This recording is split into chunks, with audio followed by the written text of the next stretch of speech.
All right, welcome back to the bar. We're kind of just going to go right back into the conversation we were having. So there's your intro. Did you hear about Game Freak with Nintendo? No. Game Freak is the company Nintendo hires to make the Pokemon games. And Okay. Nintendo right now they're in a lot of hot water right now because of the Alarmo clock, because apparently that took 4 years and hundreds of millions of dollars to develop, which someone, I am calling it here, someone in Nintendo is like stealing a bunch of money from that It's company. There's no way that embezzlement. you could like force me and like 9 Taiwanese slaves to lock us in a building and we could have had that Nintendo themed alarm clock made in a few weeks. But you can't. I know for a fact back when they were making the Wii games, there was like dozens of alarm clocks like that would say stuff like, the random Mario phrases and the like. Yeah. You Yeah. cannot convince me that thing legitimately cost hundreds of millions to make. No, it Anyway, didn't. aside from all that hot water, including them, it seems like hopefully they're not going to win the lawsuit against Power World. And if they looks like they do, Sony needs to get into this fight because Nintendo is trying to screw over one of their companies. Though I still Yeah. hate Sony. Anyway, side tangents aside, Game Freak makes the Pokemon games. Hackers recently hacked into Game Freak because they wanted to find out about the newest Pokemon game and the Switch 2. Mm-hmm. Now, it seems like the Switch 2 is going to at least get announced way earlier than anyone thought, so they wanted to get ahead of the news, and they managed to break into the company files and take an entire terabyte of files. Now, everybody was really excited because the hackers and all the people they shared these files with were convinced it was a new Pokemon, a new Switch 2, the juicy company gossip within Nintendo. Then Yeah. they opened that terabyte folder. And then the nightmares from hell was unleashed upon anyone who dared set eyes upon the document. Do you know what Game Freak has been spending their time doing? What?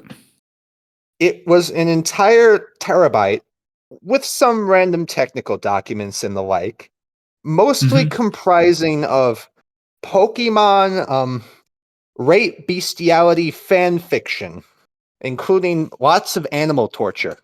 Hell yeah. No, Nick, no. This is a children's game company, and this is like half a terabyte's worth of animal rape porn. Written. I want to make something clear at just how horrific this is. I write a lot on, say, Google Docs, and when a story starts to get to 10,000 words, that's about 22 kilobytes, give or take. And that's after days of writing and 10,000 words. How many I documents watched do you have that you've hit that mark? quite a few, like half a Really? dozen to 10. What are you writing? I write various short stories in like fantasy, post-apocalypse, sci-fi, and alternate history. Mainly those four, or Okay. mixed. That's still a little Anyway, strange. well, I want to be an author someday, so I write a Fair. few hundred words each day. It builds up. Anyway, so keep in mind, 10,000 words is around 20 kilobytes, give or take, and you need 1,000 kilobytes to get a megabyte, and 1,000 Mm-hmm. megabytes to get a gigabyte. And 1,000 gigabytes for a terabyte. This is basic math. Sure. So let's say that 22 kilobyte story is 20 pennies worth of data. This terabyte thing they've discovered is like 500 gold bars worth of writing. And I have to ask, because Nintendo has done literally nothing to investigate this.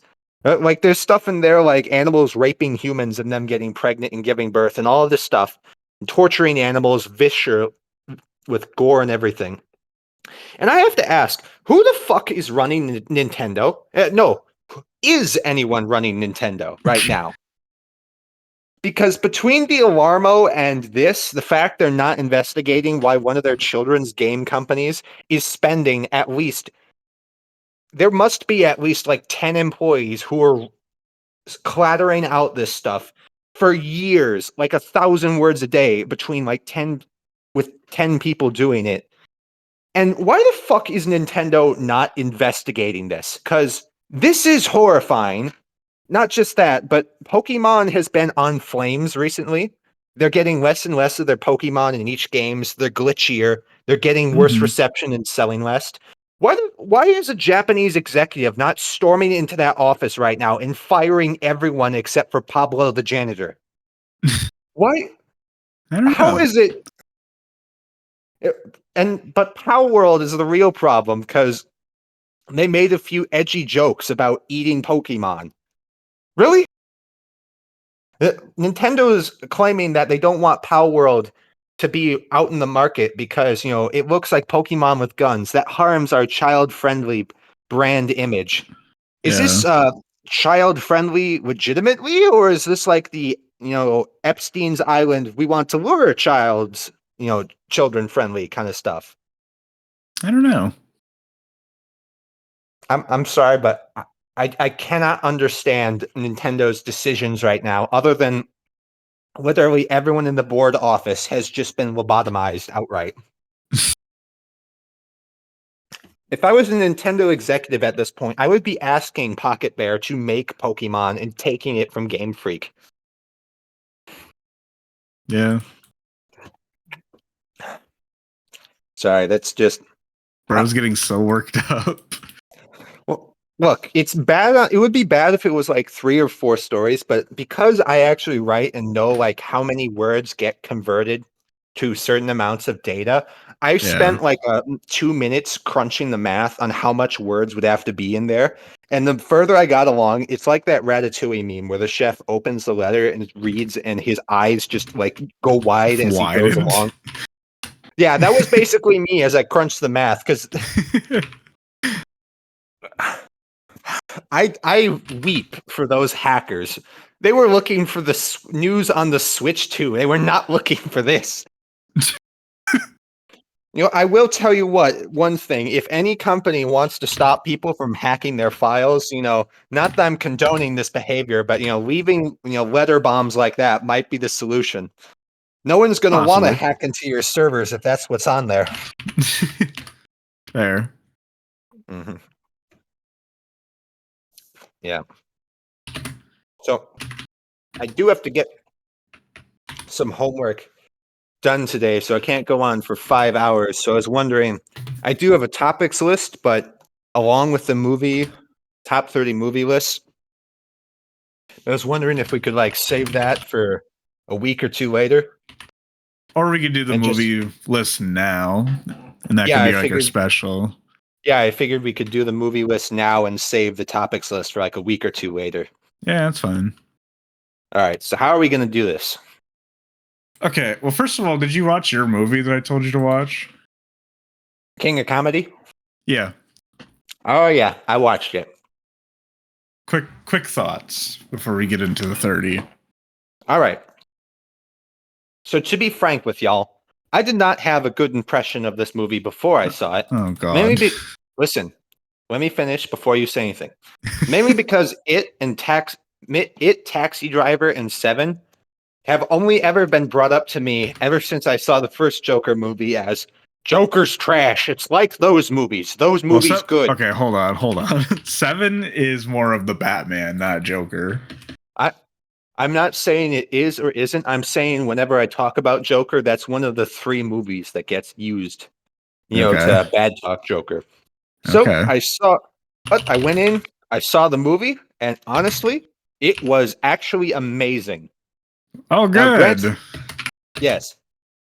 Anyway, so King of Comedy is a very simple movie. It's about a man. Is his name Rupert or Robert? Rupert. All right. Mr. Rupert, or Ruby. Rube, we'll call him. Sure. All right, so there's a guy who I would refer to as Jerry Seinfeld. He's the big comedian of the world. Massive. To the point where there are hundreds of fans like trying to claw at him whenever he leaves the studio. But for some reason, he doesn't have like any security guards to fend them off, which is utterly bizarre to me. Oh, you're talking about the talk show host guy? Yeah. That's not his name then. I know his name is Jerry Langfield or Jerry Lewis, but Jerry Seinfeld is funnier to me. Yeah, it's Jerry. Yes, played by Jerry Lewis. Well, yes, but imagining he's Jerry Seinfeld is funnier to me. So let me roll with this. Okay. Anyway, Jerry Seinfeld, and gets sick of Rube when he gets into the car after defending him. And he basically says, you know what, just call my secretary. Sure, I'll let you onto my show. You just got to call her. Anyway, bye. Anyway, so our main character, Rube, goes home and he prepares his comedy bit. Now, Rube is, I don't know specifically what kind of mental illness or illnesses he does have, but what you understand very quickly is he is a friggin' nutcase who is constantly hallucinating how great he is on a comedy show or in dinner. The one weird thing I did notice is his hallucination during dinner. The guy is like 20 pounds fatter than he is in the previous scene. Yeah. I don't know if he was just fat during that part of recording or what have you. But anyway, so it covers our friend Jerry. And as he gets stalked by our main man, Rube. And Rube is essentially trying to get onto the talk show while having a bunch of hallucinations. And eventually, after getting denied by Mr. Jerry, after his butler for some reason lets in 2 strangers, despite the fact his boss has hundreds of stalkers, he and the crazy lady, who I will call Elaine, who's actually named Masha, kidnap Jerry Seinfeld, hold him at gunpoint, and our main man, Rube, goes on a comedy show. And he honestly does give a pretty decent comedy performance, which I found stunning because every other time he's not in a hallucination, he's kind of a stuttering lunatic. Mm-hmm. So I did find it kind of interesting how the only time he's like super coherent is when he's on stage to a crowd, though. I can actually relate to that. Not the holding someone at gunpoint, to be clear, but you don't find that relatable. You don't think of that as like an average Tuesday night. You don't do that every night. Not for me, at least. Anyway, I see how it is. Well, it's kind of the pressure on like the autist mind when you're on stage. You either can't speak at all or you lose any inhibition to stop speaking because if you do, you'll screw things up. There's nothing wrong with, holding someone at gunpoint. Okay, Nick, I'll let the FBI. There's nothing wrong with that. All right, you better hope they don't have any of that FBI agent meme isn't true. So, anyway, I've said a lot of things that we have. I've threatened every president within the past 8 years. And maybe you shouldn't be putting this live on a recording then. I don't care. Just a bit of advice. I don't care. We're all going to die someday. Anyway, Nick's deranged ramblings aside, our boy Rube, our main character goes on stage, does his comedy bit. Rupert goes to jail for a few years and comes out and becomes a massive comedy star. Undeserved. Free Rupert. Mm-hmm. Free my man Rupert. And to be honest, I'm not going to be a delusional fanboy here. This film absolutely inspired the Joker, even down to the black girl he has a hallucination of a relationship with. However, firstly, I still think both movies are great. And second off, I think there's some pretty massive differences with how the story works in each movie. In Joker, Arthur Fleck starts off as someone who's just mentally ill, who's not trying to hurt anybody, and who, due to how decayed the society is, he eventually goes insane and becomes the Joker. Our boy Rupert starts off from second one utterly insane. And even before the movie, he talks to the crazy lady and mentions how the two of them were also stalking Mr. Jerry Seinfeld. They were fighting each other for spots to compete at stalking him. Yeah. Competitive stalking, if you will. Anyway. Competitive stalking. Yeah, I think the main focus of the movies is just different. With this movie, it was very clear to me that the main issue at play the movie was talking about was just fame and celebrity. Yeah. There's a very clear focus when it comes to the fame and celebrity parts on like a very clean, pristine looking set. Even the city, which I think is New York, is pretty well looking at. It's not in bad shape or anything. There's a lot of New York always looks great. Well, not in the modern day, but at least in the 80s, the city. I love New York. The city, the movie. My point is, the city the movie takes place in looks like a nice place to live. It In does, comparison, New York always looks like a nice place to live. What are you yapping about? I'm yapping about the bubonic plague outbreaks, the gang New wars, and York the is a beautiful city. Hundreds of thousands of people fleeing each year. Anyway, New so York is a beautiful city. I don't know what you're talking about. all right, agree to disagree, but the thing is, if you compare it to the setting in Joker, Gotham is a trash heap. The whole city in that movie almost has a layer of green lighting on it. Sometimes just a little, but sometimes like pretty extreme. A Yeah. lot of it's at night or in the evening. There's garbage everywhere due to a strike. Mm-hmm. The difference is the city starts off sick at the start and drives Joker and insane. The city in the King Comedy, however, starts off pretty well, and it doesn't have any major moment where everyone's rioting, things have snapped. Right. But at the end of the movie, when it shows that the King of Comedy became a celebrity, which as bad as it is understandable. He did something pretty newsworthy. Yeah. As they're clapping relentlessly while it zooms into the guy's, blurred out face on the comedy show, you start to realize, he was insane from the start. He just made the whole city insane as Yeah. well. Anyway, especially for a movie that had such a low budget, it was a very well done movie. What would you say is better, this or Joker?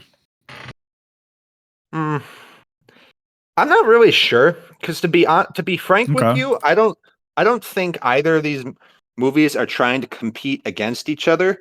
Joker is they're very different movies. Joker is about one man's descent into insanity within the DC universe.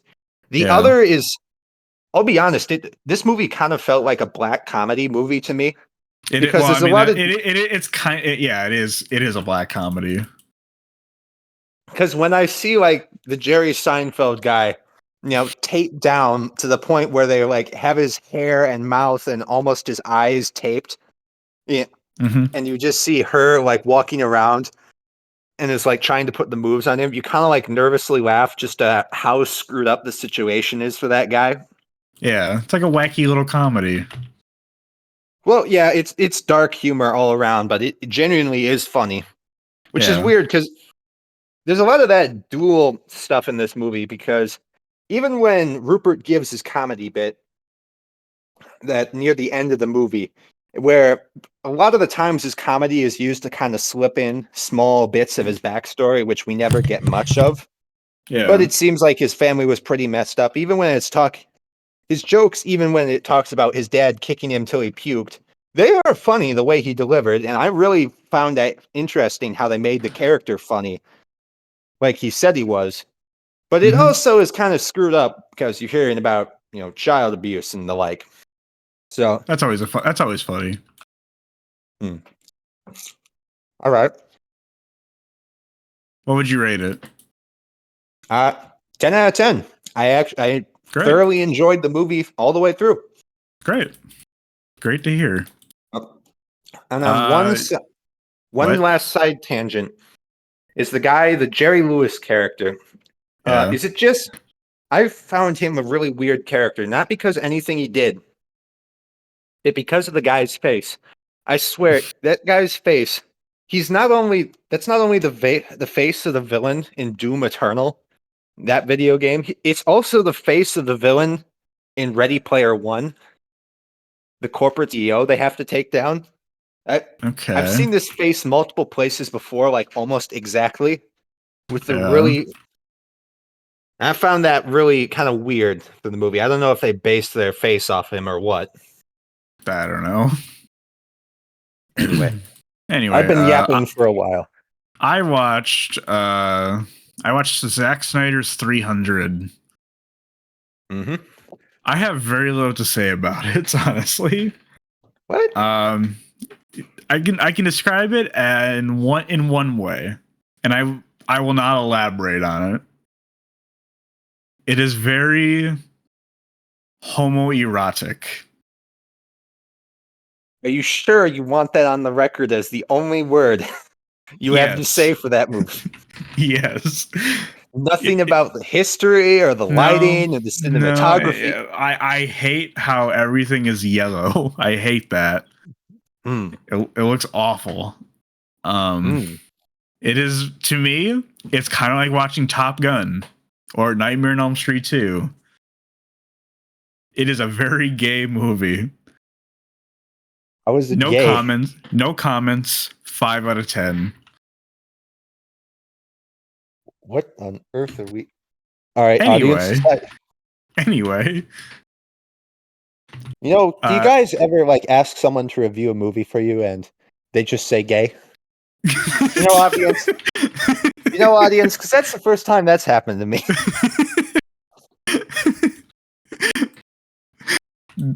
My only review. One of Zack Snyder's last good movies before he it was not a good movie. Well, it's not just because of that, but because it was just a really bad movie. Well, Nick, agree to disagree, but in pop, at least with me and most people, hold up. Just coming through the. Can you hear me? Yeah. All right. Sorry, I'm trying to get something. Anyway, yeah, like me and most. Okay, now I can't. Now I can't. Are you sure? I cannot hear you.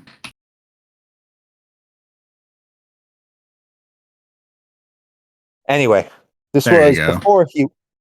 Yes, this was before he made the Army of the Dead movie, which had the zombies in Las Vegas. Yep. Which was a thoroughly okay movie, but not anything amazing. And then he made the Rebel Moon movies, which have you seen either of those? Nope, but I don't want to. I don't blame you. They're essentially 4 hours of basically Netflix's entire CGI budget being dumped by Zack Snyder on his one Star Wars fanfic. Damn, crazy. Down to the part where they're even stealing the lightsabers. Like they have this one Japanese lady that has like actual lightsabers, except because they're pointed. They're shaped like swords, which means they're not stealing from Star Wars. Even though there's like multiple lightsabers in Star Wars that explicitly have that kind of sword edge to them. In both Disney and the expanded universe, so let's just say Zack Snyder's very lucky he didn't get a lawsuit for that anyway. Yeah. So 5 out of 10. Anyway, aside from Nick's, aside from the movie review, we're doing the 30 movie list. Top 30 movies of all time. So how do you want to do this? Do we just do like you say your 30 and then I say my 30 and we do it that way? Yeah, I think so, because otherwise each person would be talking for like an hour straight, and I can't do that. So we'll do that then. All right, let me pull up the document. I'll let you begin. Right. Okay, so for my number 30th film, we have it was a pretty great movie, which became even both better and awkward with age. A movie called Contagion. Oh yeah, I know that. That's a movie I've been wanting to rewatch for a long time. Now, stop me if this sounds familiar. It's a movie about a pandemic that starts in China, where a respiratory virus, due to poor health conditions, escapes, goes worldwide due to air transportation, and causes mass deaths and disaster across the world for a few years. Why are you laughing at that? Because I already knew it was bad. This isn't like happy laughing. This is nervous laughing. It's not a bad movie. I'm not saying it's bad. I'm saying the fact that I remember specifically people, even teachers, were saying how realistic the movie was before the COVID pandemic. Yeah, I remember that. And I casually agreed beforehand. And then looking back after all that, I'm like, holy shit, it was. It really was. It's very real. Yeah, I'm not really sure how the director of that movie feels. It's kind of like making a movie called World War III, predicting World War III, and then like 10 years later, World War III happens. Not just that, it happens in like the exact way it did in your movie. Like, would you feel like a little guilty about that? Is my question. No, I wouldn't feel guilty about it. It'd be kind of like an awareness, I guess. Yeah. Well. Anyway, long story short, it's the whole pandemic ravages the world, goes through a bunch of characters, and as society struggles to hold on to law and order. Now, to be honest, it's not quite COVID, despite what me and everyone else says, because Yeah, it's a different kind of disease. I've seen a lot of virus movies, so I'm probably getting the name wrong, but I think it's called the MEV1 virus in this movie. Sure. Is far more deadlier. It's a hell of a lot more deadlier than COVID ever was by several times. It's Yeah. more like the Spanish flu instead of COVID, which killed a few million people, where the Spanish flu killed 100 million. Yeah. So the movie is very well made all around, and I've seen a lot of viral horror movies, which is a very specific but surprisingly giant genre of horror. I'm not talking about zombies, to be clear, just viral horror Yeah, movies. like disease about diseases. Yeah, like I remember there was one I think with Scarlett Johansson from the Resident Evil movies, where Scotland got infected, and they built a wall to keep Scotland quarantined, and the survivors were like half Mad Max, half Knights. I That's can't remember really that weird. movie's name, but I remember one called Outbreak that came out. It was like some disease from a monkey or something like that. I think I remember that one. There was also, on the same note of monkeys, there was also 12 Monkeys, except that one had time travel as well. That's right. I remember that one. That movie So, sucked. I have never seen it before, so I'm not fighting you on that. It is super boring. Yeah. Well, Contagion is, despite how awkward it is to watch nowadays, at least it's not as awkward as it would have been to watch it like a year into COVID. So, yeah, pretty good movie. I will say the worst part about that movie is Matt Damon. Matt Damon absolutely sucks in that movie. I don't keep up with actors, so I won't fight you on that. Anyway, number 30, American Psycho. What? Is that the one with Patrick Bateman? Yeah. All right. Anyway, American Psycho is a good movie. It's a very well-made character piece, and the story of Patrick Bateman is very interesting. However, I will say, while I do love it, and I also really like the music, I really like the tone of it. I like that it's like a black comedy essentially.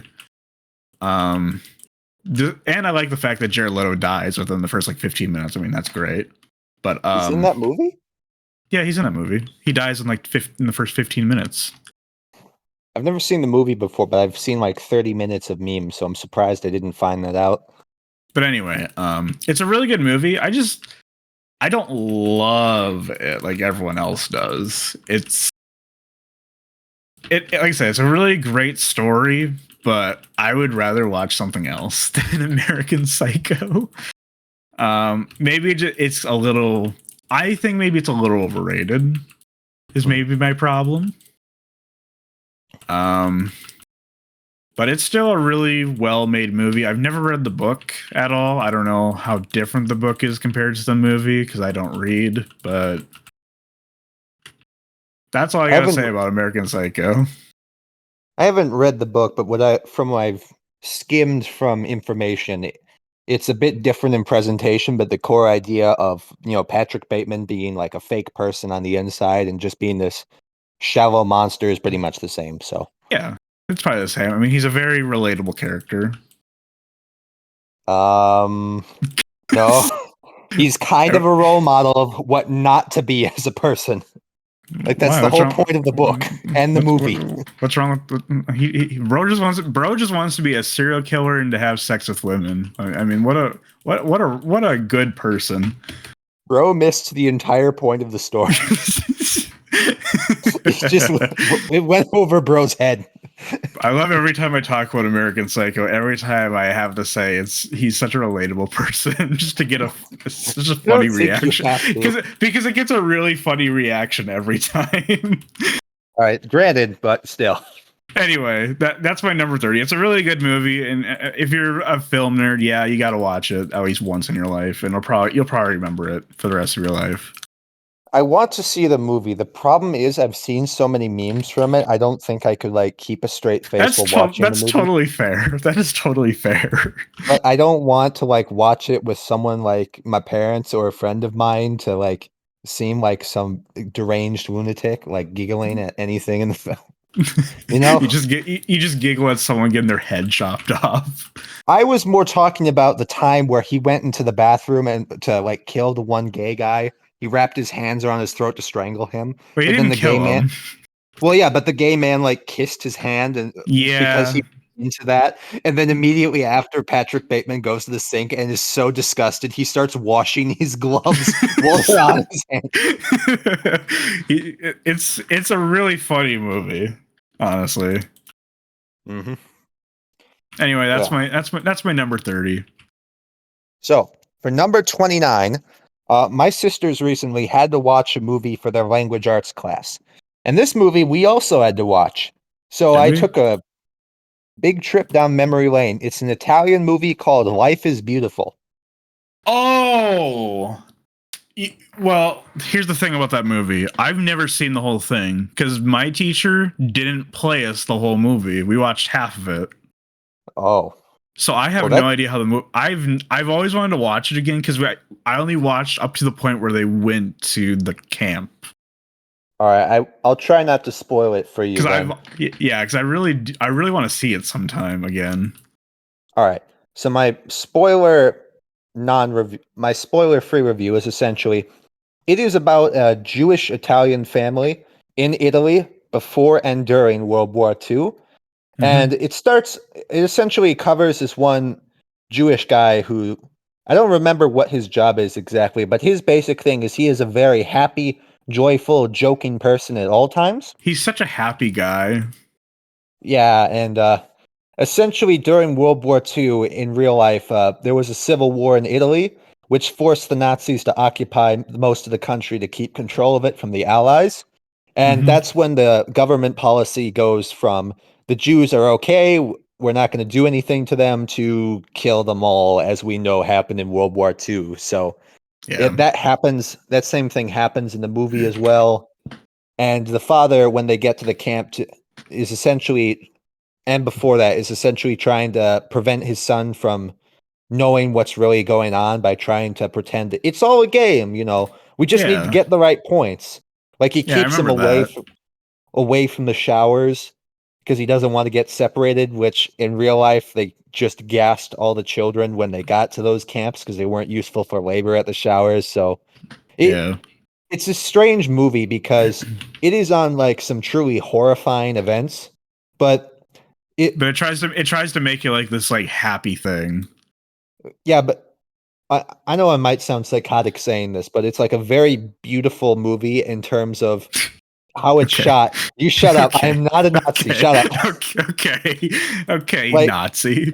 shut up. Whether it's like the city streets, whether it's the whole film, whether it's like the streets of Rome, you know, or an Italian palace, a dining room, or even like the train going through the forest, it's like it has some of the most beautiful landscapes and shots I've ever seen in a movie. Everything, like the color just pops. The only place where it doesn't is like the concentration camp itself. Mm-hmm. And the story, honestly, and I'm not trashing this movie, is bizarre. The idea of a dad like trying to distract his son from the Holocaust in a camp by just pretending it's a game and trying to disguise it with comedy. When I first saw this movie years ago, I was like kind of what I was I was skeptical of that working as a premise, but Mm-hmm. by the end of the movie, it's one of the few films that will like genuinely get you tearing up at the end. Not to spoil it Okay. or anything, but like, Okay. excuse me, excellent movie. Okay. Um, my number 29 is movie you just mentioned earlier, Seven. Does it Seven actually is what? does it actually have a 7 in the middle of the 7? Yeah. Oh, So Seven is a movie I saw at a young age, maybe too young of an age. For those who haven't seen it, it is about two cops trying to hunt down a serial killer, and the kills that he does are inspired by the seven deadly sins. So he does seven different. He gets up to six before they catch him, but he does six of the deadly sins. And obviously the big reveal is that Kevin Spacey is the serial killer. No, not Kevin. Wait, like the molester, Kevin Spacey. Yeah, him. Oh, shit. Before he was a molester, but that. Oh no, that reminds me of the one pedophilia trial he went through in Britain, where all the victims kept like drowning themselves or shooting themselves in the back of the head twice over before they eventually gave up. That's kind of funny. Yeah. That's not funny. That happened in real life. Anyway, I think that movie's a bit too accurate about Kevin Spacey. Anyway, they eventually catch him, and then everyone knows what's in the box thing. Everyone knows that. It's just a classic. In the box. Well, if you've never seen it, I'm not going to tell you. Unless you really want me to spoil it for you. Nah, I was just messing with you. Okay. Well, anyway, it's a really good movie that everyone should watch. It's a movie that it could kind of disturb you, I think. And I like those kind of movies. I like being disturbed by movies. It gives me like a raw emotion from it. And in my opinion, I think it's really well made. I love the cinematography of it. The music choices are really good. There's a scene where they go to this like club and it's like industrial metal and stuff because it came out in 95 when like industrial metal was kind of a thing, and it fits super well in the scene too. Oh, yeah. It's just a movie it's just a movie that everyone should see. Yeah, I think you'd like 47 Meters Down. It's 47 Meters Down. It's a shark movie. Well, basically, their cage crashes to the bottom of an ocean where they chum the waters, so they're like hundreds of sharks that are in a feeding frenzy. It's a really good horror movie. If you like getting suspensed or disturbed, I think you'd like that one. Okay. And it's not like Return of the Living Dead 2, where they don't stop screaming every 10 seconds. Fair. Anyway. So, what do I have for number 29? Oh, Oppenheimer. 20, isn't it 28? Yes, 28. Sorry, I should have numbered my list. We're already getting lost. Anyway, Oppenheimer is a pseudo, biographical movie about one of the main men responsible for making the nuclear bomb. I am totally not surprised that Oppenheimer is on your list. Well, that's such a you choice.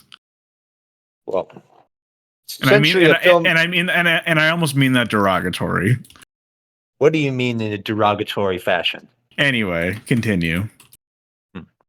Essentially, it's about one of the two main men responsible for the nuclear bombs, J. Robert Oppenheimer. And it covers 3 periods in his life, which is basically the court trial, the McCarthy hearings after, Oppenheimer was forced off the program, Oppenheimer leading up to the program, and then some other snippets occurring. And it's about his personal life, the development of the bomb, and especially the aftermath. Now, my number one thing of praise for this movie above all is the soundtrack. The soundtrack for this movie is genuinely one of the best movie soundtracks I have heard in my entire life. I would say that too. Like there's Can You Hear the Music, which gets used as the main theme over and over again. There's the final theme of the nuclear missiles being, not even fired on screen. You only see them in their launchers, and then it flashes to just streams of smoke in the sky. That legitimately, not just the music, but that one scene is one of my favorite in all of film. Okay. But the actors do a pretty great job all around. And despite the fact it's doing a lot of juggling around time, that's also handled pretty well. I do have a few criticisms, which is firstly, the film is a bit loose when it comes to facts. Like, the Oppenheimer had this one lover who it's unclear if she murdered herself or committed suicide in real life. And in the film, the way they shoot it makes it seem like they try to imply ambiguity like that. Mm-hmm. But because they never say it out loud, they kind of make it look like Oppenheimer was the one who killed her, which is not what happened in real life at all.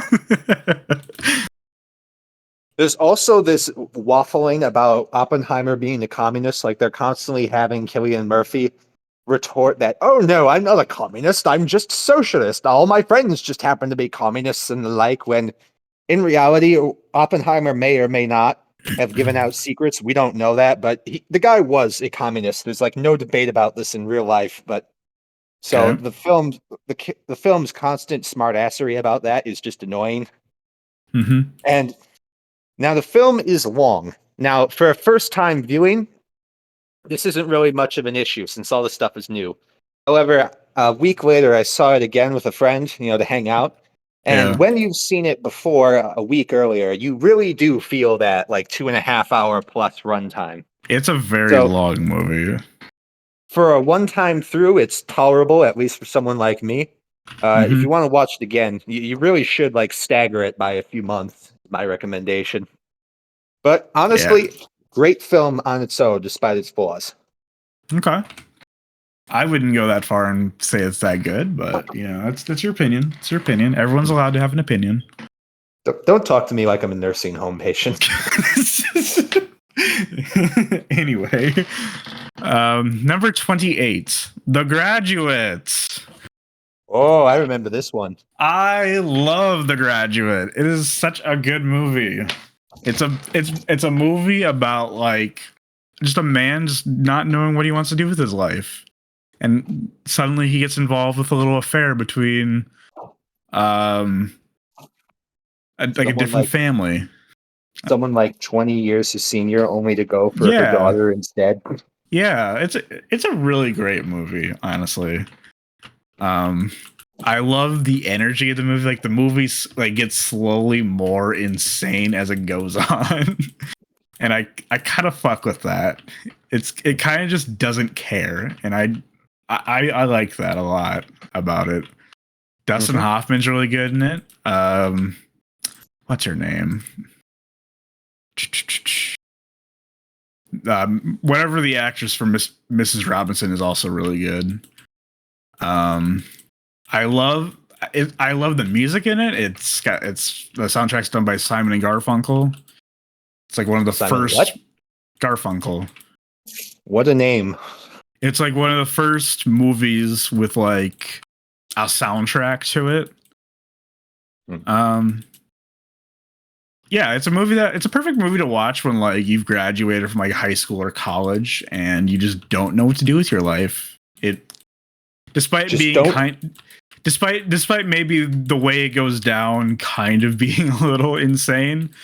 It's a good movie that kind of shows like the mystery and the unknown of what you could do after graduation, because the way the movie ends, it ends on a very crazy note, but then it also ends on a very solemn note where it's like, now that he's done this, like what's next? Mhm. And I really like that little message at the end. So Yeah. I yeah. agree with almost everything you said there. My only complaint with this movie is one specific song, Hello Darkness, My Old Friend. Now, Okay. to be Let me clear, talk. Let me hold on, because I think I know what you're getting at. I think I know what you're getting at. There's a it's couple played like scenes. Yeah, there's a couple scenes in the movie where they play. I wasn't gonna say "Sound of Silence." I was gonna say "Scarborough Fair" is played way too much, and like they play that song maybe 6 times in about a 10-minute span.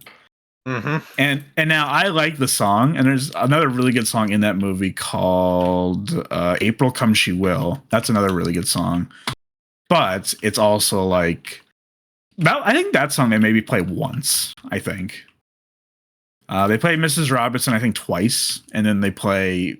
I don't remember Sound of Silence being played more than twice either. It might Oh be no, just Scarborough Fair, though. I know was played like way too many times, no, I and know for a it fact. gets really annoying. I remember crystal clear in film class that song getting played like 7 to 12 different times in the movie, The Hello Silence. No, The No, Sound of Silence.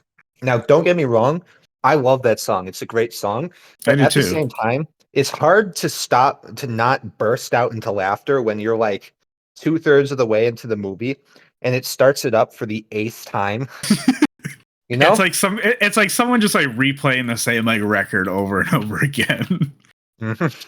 It's besides that small little complaint, it's a really, really good movie that again, I'm gonna say this probably about every movie I'm gonna talk about.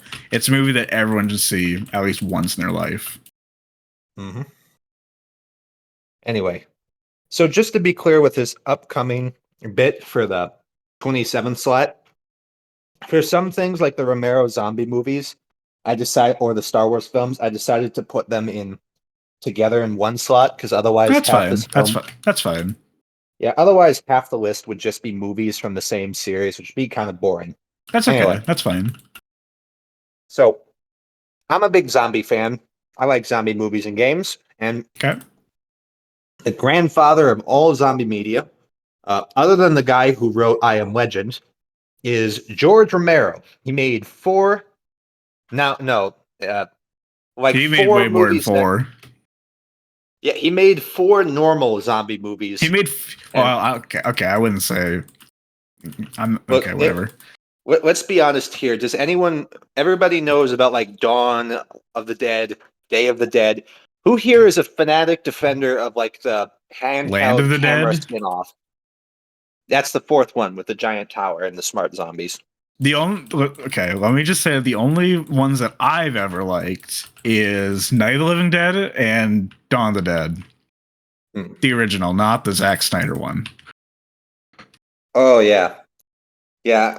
Zack Snyder one wasn't awful, but It's not terrible, but I would 100% watch the Romero one over the Zack Snyder one any day. and Dawn of the Dead, if I'm remembering correctly, is the one where they're in the bunker, right? No, that's Day of the Dead. The Dawn of the Dead is in the mall.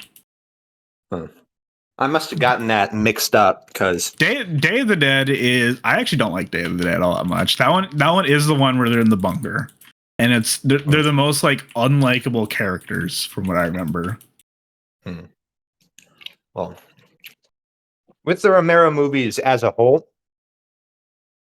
they kind of have this energy of the time periods they're made in, where it's kind of like just looking at it on screen, mainly Day and Dawn of the Dead, with the kind of 70s to 80s film camera they had back then, and the weird, bizarrely happy synth soundtracks they play over all those movies. At least the two Yeah. middle ones, that creates a really disturbing but also interesting atmosphere. I think Day and Dawn of the Dead really create like an apocalyptic atmosphere, just to how lonely things end up being by the end. Now, I don't think these movies are perfect by any margin, because I'll give Romero credit. He's not some obnoxious political snob who like beats you over the head with his message. He kind of puts it in a more reasonable manner. His opinions, Isn't Land of the Dead like famous for having like a lot of political messages in it? yes, I was about to get to that. Like, Okay. but there are a few stupid moments in the start and end of the series, like how in the start of the series, they shoot the black guy who was helping them kill the zombies because, according to Romero, it's the racism, it's the real enemy. Humans are the monster, not the zombies. And it's like, Sure. I get people were racist back then, but you can't expect me to believe the militia fighting off thousands of these things is going to be like, oh, black guy who's helping us, shoot on sight. Maybe I'm being naive here, admittedly, but I don't know. I always felt like that last minute of the ending was a bit contrived, and it pulls the same thing in Land of the Dead, where it's just the message of humans are the real monsters. The zombie workers have to unite to eat the rich people who are evil, even though they're providing the defense of the entire, human race. Yeah. That Land of the Dead, I did enjoy it for what it was, but it does succumb to a message that not just Romero is guilty Is of. Land Because of the wait is Land of the Dead part of your list? well, yeah, I had a lot of. The thing Okay. is, Nick, I think it's a heavily flawed movie. But the one thing I will give it credit for is it's one of the most creative zombie movies, as in it has actually intelligent zombies that adapt and overcome instead of just horde Okay. or really fast. And then it also shows a society rebuilt after the apocalypse. And one of Mm-hmm. my problems with modern zombie media is those two things, like a lot of potentially original ideas, that never really crop up. So I give it major credit for those two things. That's fair. And also, I think the one bunker movie, Day of the Dead, I think it is. Yeah. I do like that movie, but it's pretty well known that Romero wrote an original script for that one that Mm-hmm. would have cost such an insane budget. They didn't authorize that one, Yeah. and so they had to. That's why they just stuck in the bunker. You Yeah. can actually find the PDF for that script incredibly easily online, Mm-hmm. and I recommend it. I read through the entire thing, and it's a lot more insane than the bunker version. And while I did like the concept, I can absolutely see why they didn't go with that version. Like you can read the money being spent as you Yeah. go along. That's fair. So Okay.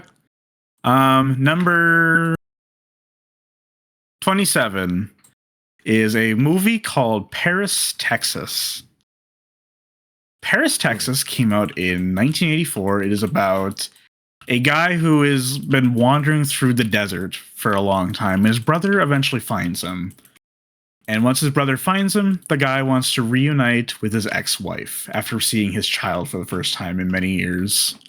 And so the movie is basically kind of a road trip, I guess, to describe it, of him trying to find his ex-wife, who works now as a stripper at a strip club. I'm not going to go too much into the movie because it's actually a really kind of depressing movie. It's a movie about like regrets and also alcoholism. I'm not, like I said, I'm not going to go too much into it, but it's a movie that if you can like really get into it over the concept of alcoholism or having any sort of like pain or regrets on your past mistakes, it's a really good movie. The only complaints, actually, I have two complaints, but the complaints are: one, I'm not the biggest fan of the soundtrack. It kind of does the same old thing. It sounds like, think of like a cliche like Western movie soundtrack. It's kind of that for the whole thing. mm-hmm. My other complaint is it is about 2.5 hours long, which, in my opinion, is a little too long. But it's a really good movie that I'm surprised isn't talked about as much as some other movies are. But it's a really fantastic movie, though. I love it a lot. Sorry. Is it more of a Western or in modern times? It takes place in modern like 80s, I think. All right. Sounds like an interesting movie. Yeah, I think everyone should see it. I'm going to talk about some depressing movies as we go along, by the way. I know. I fucking love movies about like depression and mental health and like trauma. Those are some of the best movies ever made. I prefer to avoid them, but I keep ending up with them. Like Death Note, if Sure. you've ever seen that series. Sure. All right. Anyway, Anyway, next movie. okay. So what did I put? Number 26. All right. Now this one's going to be a bit of an obscure movie Okay. because it is I Am Legend. Now most people automatically think that's not Ugh. obscure because you automatically think of the Will Smith version, which wasn't a bad movie in my opinion. However, Okay. I Am Legend is based off a book which started the whole zombie genre, called I Am Legend. It was made in the 1920s. It's a really old book, and it's to this day, it's one of my favorite books ever written. Okay. Essentially, because this is before zombies were even thought of, there was this bacteria which caused a vampire outbreak that wiped out all of humanity. There's just a few billion vampires left, and the only person left is one human guy who's basically hunting them. And the whole book, it's not really his descent into insanity since he's been alone for like 3 years with all the vampires like Wait, screaming are at you him hold on, trying. hold on. Are you recommend are you is your one of your top movies a book or is it the movie? No, I'm getting there. I'm Okay. talking because this book has been adapted a lot of times. Okay. And I Am Legend is like the number one book. I read it during the pandemic, and like the isolation and like the way it mentally wears on you. Not even the disease after a certain point, just the isolation is what will truly kill you. Okay. It was an amazing book, and the problem is it has been adapted many, many times, but most of them kind of miss the point. They kind of Mm-hmm. focus on either Will Smith or they made one in the 70s called The Omega Man. And both of them are basically action movies with machine guns and the like. They're neither is are bad movies. I've seen both. I've liked both, but they're very bad adaptations. That's my problem with them. Okay. There's a so it's kind of awkward that my favorite version put to screen is the Italian version, which is a bit janky since they had to What? voice.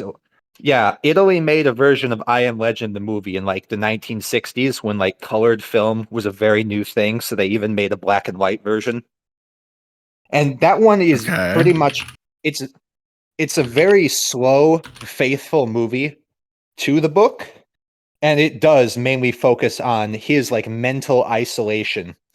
And, and the thing is, what they take advantage of in the film is that in the book it's based off, the vampires who are the zombies of the setting are intelligent. Like they know he's in his house, they want his blood. They're constantly trying to find a new way to get in. They're What like is the name of mentally, this movie? I think it's The Last Man on Earth. Oh, okay. So it's the Vincent Price movie? I think so. The one that's like in the public domain? Maybe. Yeah, it says it's in the public domain. Yeah, well, it is a very old movie. It's from But 1964. mhm. Oh yeah, it is Yeah, but Italian. So I guess it is that one then. Okay. yeah, the film and it will have these giant wide open shots of this big beautiful looking Italian city which is supposed to be in America, so there is a bit of an awkward dissonance there. But it is empty. It is desolate. There are shopping markets where he goes through, he grabs the last few cans of beans and it goes back, does the angle and it shows you that he picked that entire shelf clean. Thousands on thousands of cans. He's been alone that long. The film Hmm. is not by any means perfect, but it's the only one of the three adaptations that, in my opinion, did a good job of adapting the story to a film. Because Right. it's also one of out of the three movies, it is the only one that accurately, has the end of the book in it, as depressing as it is. So overall, Okay. not perfect, but it's a good adaptation of one of my favorite books, and it's just a good movie. So Interesting choice. All right. Um, my number 26 is it's a film called "It's Such a Beautiful Day" by Don Hertzfeldt. He's an animator. The film came out in 2012, and the film is also only just barely an hour long. And I don't know how to describe the movie except for it's a story about a man's life. Hmm. And the way it's done, it's super surreal, it's super creative. It's about someone who's goes through like severe mental illness throughout his life and like multiple traumas. There's that theme again. But I fucking love how it's shot and how it's animated. Like it It's incredibly creative. I don't know if you've ever seen any of Don Hertzfeldt's other projects. He's made a couple other different things. Was he by any chance involved in that movie? I don't know if you've seen it. It's a stop motion movie about this one girl that sends letters to a mentally ill man. I know what that movie is. That's what it's not him. Mary and Max. That's what that movie's called. I've seen it. That's also really good. But it's not at all. I can't really go into it very well because I just cannot do it justice, to be honest. It's a little hard to find. It's a movie that you do have to. It's kind of hard to pirate too. It's not on YouTube. The way I watched it is I first watched it through Vimeo, which I had to pay to watch it. But since then, I've also bought a signed Blu-ray, signed by him, Don Hertzfeldt, the director, from his website. Is it 2D or? It's 2D. It's like look at pictures of it. Like it looks like he drew them. I just would 100% recommend it. Give me a second.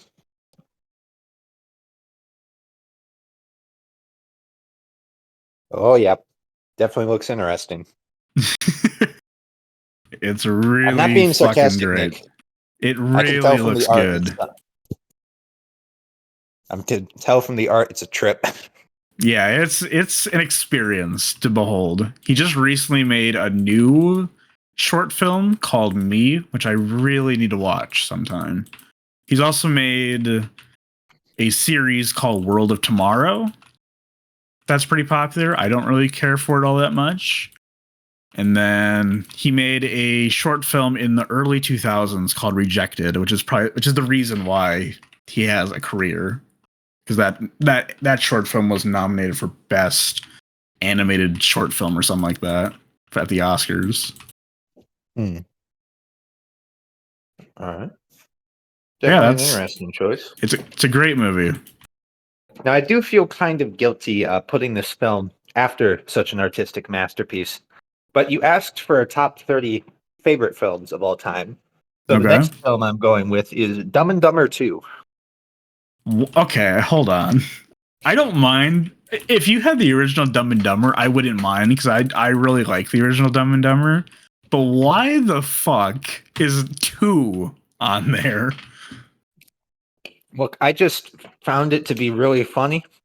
I really liked the movie. I watched it multiple times through. And while I was in grievous pain from recovering from surgery, lying in bed, borderline hallucinating from the pain, it helped keep it at bay. As many times as I watched. But just watch the original. I've seen both. I prefer the second movie. What? I saw it like 12 times in 1 month. Bro. After I got back home from surgery. Holy shit. No one has ever said anything that good about that movie since it's been released. It also has Patrick Warburton, who plays one of the main villains. He plays 2 of the main villains, actually. Yeah, we need to put you back onto some pain. No. Then I'll just watch the movie more. That'll go against what you want. No. Stop watching Dumb and Dumber 2. Watch the original only. That's what I want to know is... I cannot believe it. Oh, you do believe it. You know who I am. I cannot believe that you would watch the second one over the first one. That is like... I've seen both. I prefer the second. That's why. It's a good movie. It made me laugh. Though I do want to know, why is it Patrick Warburton insists on being the villain or villain adjacent in literally every movie he makes? I don't think I have ever seen Patrick Warburton playing the good guy in a movie. I don't know. Even in those animated, open season movies, he was like villain adjacent for all of them. So,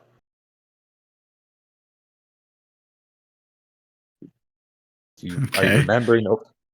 Okay. Anyway, so moving on from the masterpiece that is Dumb and Dumber 2. Anyway, that is a heinous choice. Um. Anyway, number 25 for me is the King of Comedy, actually. Which We have. Did you skip I don't. over Mulholland Drive? Yeah, I decided to cut Mulholland Drive. Oh, all right. I thought I'm I was skipping. seeing things. Yeah, originally number 26 was gonna be Mulholland Drive, but I think I like It's Such a Beautiful Day way more. And also, like, Mulholland Drive is a already popular movie. Nobody really talks about It's Such a Beautiful Day, so I'll give a little shout out to that instead. Anyway, though, King of Comedy. I don't really need to go much into it because you already talked about it, but I agree with a lot of things you said. I think it's a really, really, really, it's a really fantastic movie. It's super simple. It's a great character-driven movie. Everyone should see it. It is the better version of Joker. Right. Anyway, so what do I have next? Oh, now this is going to be very obscure in the previous theme, but it is my next favorite movie is kind of cheating since it was never released cinematically. They only recorded this and put this on YouTube. But it's so great I had to put it on here. It's Okay. called Twisted the Musical. Now, this is a it's weird because the people from the college that performed this musical recorded it, sent it to YouTube in like a cinematic way. Okay. But it's one of those kind of this subgenre of stories where they'll take a Disney story, for example, and they'll tell the story where the bad guy was actually the hero all along. Now, to be blunt, most of these are pretty awful. And however, this one is actually amazing.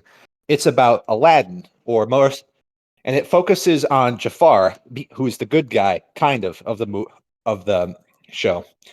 The musical is essentially in this version, to give you a bit of the story, Jafar, he was trying to brown nose the Sultan to get a better life for his family. He had his wife, but the Sultan took his wife. His wife died, and that's why he's kind of an asshole to everyone. And due to how bad the king runs the kingdom, he gets scapegoated for everything. So the reason Jafar wants the lamp is A, kill the king, snap his little neck. B, Mm-hmm. fix everything so you don't get blamed anymore. And it's essentially a dark comedy musical, which sounds like a really weird combination, but they have a lot of the end result is way funnier than it should have any right to be. Like Aladdin starts off as just like this scruffy homeless guy he hires. Like he ends up being the villain of the musical, Mm-hmm. but he eventually like becomes more and more unhinged throughout the course of it. Like he starts Mm-hmm. off nuts, but he just gets the guy playing Aladdin has like this giant Cheshire grin, and you can just move his eyes from like normal-ish to like the crazy twitch in an instant. And there are some amazing songs in this one as well. Like when Jafar sings about how, because in his past in the musical, his wife was big on magic and prophecy and this stuff. And when he talks about the lamp, he's like, damn, he sings a song where he's like, where he basically says, screw science. It didn't do anything to save my wife. Damn it all to reason. Damn it all to luck. Yeah. I can't remember it that well since it's been a very long time, but I would highly recommend it. You can see it on YouTube for free. It's funny, but it's also one of the few comedies I've seen, even good comedies, where it's able to have really great humor, but also a really touching story. So, Okay. highly recommend it. And it's also kind of obscure. So, Okay. All right. Number 24, The Social Network. A movie that should not work at all. Like the concept of the movie is it's basically a biopic on Mark Zuckerberg and how Facebook was made. A movie like that has no rights of being as good as it is, because like it's a movie about Facebook. Like how would that be a good movie? But somehow it is really, really engaging and super interesting. The directing of David Fincher is incredible. His style is fully on display. The editing of it is really good. The writing of Aaron Sorkin is really amazing. He's an incredible writer. He's written a lot of really good movies. Yeah, Social Network it's a movie that I'm sure everyone has seen or heard of at one point, and just even though it's based on the making of Facebook, it's still a really good movie.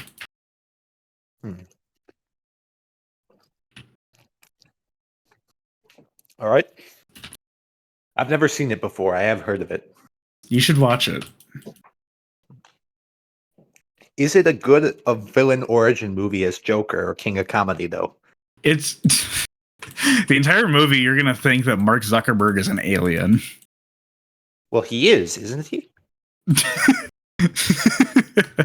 You're just gonna. Are you a conspiracy? You're just gonna constantly think he's an alien the whole movie, and he kind of is. Are you one of those conspiracy theorists that thinks that he's a human? Anyway, what's your next movie? All right. Now, the first one, the movie up for batting is The Amazing Spider-Man with Andrew Garfield. Now, to be crystal clear, before you say anything, I'm talking about the first one, not the awful sequel they made. They're both awful. Why? No. First off, I love the movie soundtrack. Secondly, and the main thing I like the movie for is that Spider-Man in the comics, he has like the, more juvenile, jokey kid phase. But after Iron Man kind of steps into the background, in the comics at least, Spider-Man eventually matures as he becomes a young adult. He grows into his own. He becomes one of the main people the Avengers can rely on. And I love seeing that character arc in the comics because it's pretty great. Now, not to say that Tom Holland is a bad Spider-Man actor. I think he's a decent actor, and he's a decent person, which is, especially after the P. Diddy revelations, is a very rare thing in Hollywood right now. But however, I just really like Andrew Garfield's Amazing Spider-Man, the first one, is pretty much the only Spider-Man movie where that less jokey, more mature Spider-Man has been like at the main front. Not that it's like a deadly serious like a Nolan movie, but it was one of my favorite movies to watch as a kid. I just like the film. Very well done. I like Andrew Garfield as Spider-Man, and the man was horribly wronged for getting robbed from the third Amazing Spider-Man movie. Do you know the story behind that? Yeah, I've heard about it. Man was literally like crippled in bed in the hospital sick, and they said, if you don't get here right now, we're canceling all future MCU movies. I kind of wish they kind of kept to that promise, because I could go the rest of my life without ever seeing a Spider-Man movie ever again. Well, they did. They were going to start the MCU like 10 years earlier than they did in real life. I'm glad they should have just canceled it. Permanently. Honestly, if I could jump timelines, I really would like to see what the MCU would have been like and how it would have ended if it gone on for the same length it did in real life, except if it started in like the very early 2000s and late 90s. Because I know you're not a fan of Marvel movies, and me especially, I absolutely hate the modern stuff they're putting out the past 3 years. Mm-hmm. But I think it'd be like just fascinating to see how films would have evolved from that. I guess. If it had succeeded. I guess it would have. Anyway. All right. Number 23, recent movie, After Sun. We're back into the movies about depression. Literally. Yes. It is about a father and daughter on a vacation they had years ago to, I don't remember, I think it's Italy that they went on vacation to. And basically the movie is, without spoiling anything, the last real memory she has of her father. And again, I'm not going to spoil anything, but it's so depressing. It's it's so sad, but I love it. It's so like genuine. This could easily be something that's like you could feel super fake, and it somehow doesn't do that. It's super genuine, and I love that about it. Hmm. The way they use music, like there's no score. It is entirely made up of like diegetic, like actual licensed songs that periodically plays when they're like, for example, like one scene is she does karaoke and she sings "Losing My Religion" by REM. Like that's, and then there's a scene where they're at like they're at a pool and there's a song in the background, like things like that. It's a super quiet movie. It really makes you think about what's going on, and I really love that. Hmm. It's the best movie of Interesting. 2021, by the way. All right. I've never seen it before, so I can't exactly fight you on that, but Actually, it came out in 2022. It's best movie of 2022. It's better than Everything Ever All at Once. all right. I won't fight Which you on that because I which wasn't could be thrilled about that movie. which depending on the person could be a hot take. Look, I haven't seen that movie before, so I won't like hate on it or pretend I despise it. I just dislike how this is true in both movies and Game Awards shows, especially the one last year with Game Awards. Every Game Awards and Film Awards, they just pick like one thing to give like 20 different awards to from every category, even if it doesn't belong there. Like everywhere, Sure. that movie and the game Alan Wake 2, for example, are both pretty infamous examples of this. Yeah. And I don't know if they need to like restrict it to just one or two or three a show or what have you. But I do find it really infuriating when you look at the awards and it's like, oh, this animated movie got shafted. These 15 great films also thrown aside, but this movie, every award. It's the best dark comedy. It's the best good comedy. It's the best animated movie. I mean, It's the best. I mean, it's still a really good movie. Like, I'm not gonna I say it doesn't deserve any awards. look. I am not here to say it should be. I'm not here saying it should get no rewards or trashing the quality. I'm just sick of that trend in general with award shows. They need That's to fair. vary up their awards. That's fair. Hmm. Anyway, Anyway, what's your number 22? all right. Now, this is an excellent movie, which came out of complete nowhere from a really mediocre DreamWorks movie called Puss in Boots: The Last Wish, Okay. a sequel to the Puss in Boots movie, which was a solid 6 out of 10 when it came out. Now, All right. look, I'm a massive DreamWorks fan. I won't pretend that the original Puss in Boots movie was anything spectacular. But The Last Wish is essentially about the Puss in Boots character who came from Shrek 2. And essentially, the plot is he used up his 9 lives as a cat. Well, 8 out of his 9 lives. He is very careless. He has no regard for his own life. And this royally angers Death itself, who is a straight up character in this movie, an amazing villain, who is essentially like, I have all of these people I have seen who died before they could have ever done anything with their lives. Innocent people, terrible people, all of these people who wanted to do something with their lives they couldn't do. And here you are, this waste of life. You wasted 8 lives. I'm giving you your final fucking life. I'm killing you now. And he is the whole movie. He is hunting down Puss in Boots because Puss in Boots, without even meeting the guy, pissed him off so royally. They did.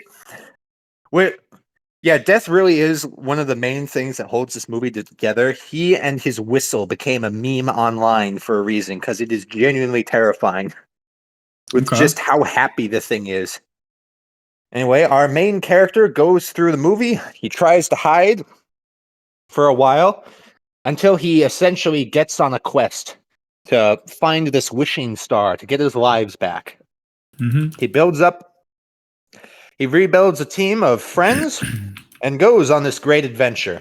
Now, I'll try and keep it vague, not to spoil it further on here. And honestly, this film could have easily been just another generic kids movie, and it probably should have, just in terms of likelihood. However, the It's hard to describe, but when you watch the movie, you can feel like the love and the effort that went into every element of it. The animation, instead of going with what most movie studios like Pixar has, kind of just using the same style with the kind of grotesque proportions on Hmm. everyone, like the Yeah. eggplant head in Wish. Not to trash that movie, but just as an example. Okay. They also they decided to imitate the 2D style animation breaks from the Across the Spider-Verse movies, where at some points they'll hand draw like half the animation. They'll like stagger the frame rate so you can see things happening better during the action scenes. They'll blend the Hmm. two. It has like the villain theme alone is wonderful, but there's a lot of great music in the movie. Which what's also bizarre on rewatch is the film also handles trauma and death in a very mature way for a kids movie. Like Puss in Boots has like an open, panic attack during the movie, and it represents it extremely accurately to how panic attacks happen. And the comedy sidekick character Perito, who would be obnoxious in most other movies, he wants to be a therapy dog. He just helps Puss out of it. He's just quiet. He cuddles next to him and he helps him get out of it. Like the characters, a lot of them could be annoying, but they're just written in a way that's not only just funny, but like, they just make the rational decisions they should at the moment. And the action and all the character arcs is pretty excellent. Though I am far from the first person to praise this movie when I saw it out of nowhere and I watched it with my sisters, wondering if it really was that good, and it was astounding. DreamWorks has kind of been on and off in a slump for the past few years, so to see that coming from the studio that was basically my childhood, it was one of those moments of just amazing nostalgia, you know? That's fair. And this film is way better than it has any right to be. So that's my Okay. thoughts. All right. Number 22. It's a classic. I'm not going to say a whole lot about it. I kind of threw it in just as an obligation since it's just a classic movie, The Wizard of Oz. What do I need to say about The Wizard of Oz that hasn't been said all the time? That the main It actress was stoned out of her mind during the whole movie. Yeah, she was drugged basically the whole movie by the director, and she was constantly harassed by like the Munchkins. She was put on a diet of coffee and cigarettes. Oh, Um, the snow scene was made out of asbestos. wait, Um, what? oh, you didn't know that? No. Well, now you do. Um, it's a classic. I love Over the Rainbow is probably one of the greatest songs ever in a movie, next to like Pure Imagination. It's a classic from my childhood, and it still holds up. And even though it was made almost 100 years ago, it's still a movie that every generation watches Mm-hmm. Just not on drugs like the actress. because she was drugged and then Mm-hmm. sexually harassed and abused, and then she later took her life. Yeah. To be clear, that movie is good, but the more I learn about that movie, it's kind of impossible to watch the original film nowadays and like not think of those things while watching it. You just think about the director being a shitty person. Hmm. Just don't look into the actress's eyes while she's singing and connect the dots that the reason she looks so distant-eyed is because she is stoned out of her mind. But she was drugged, basically. I know.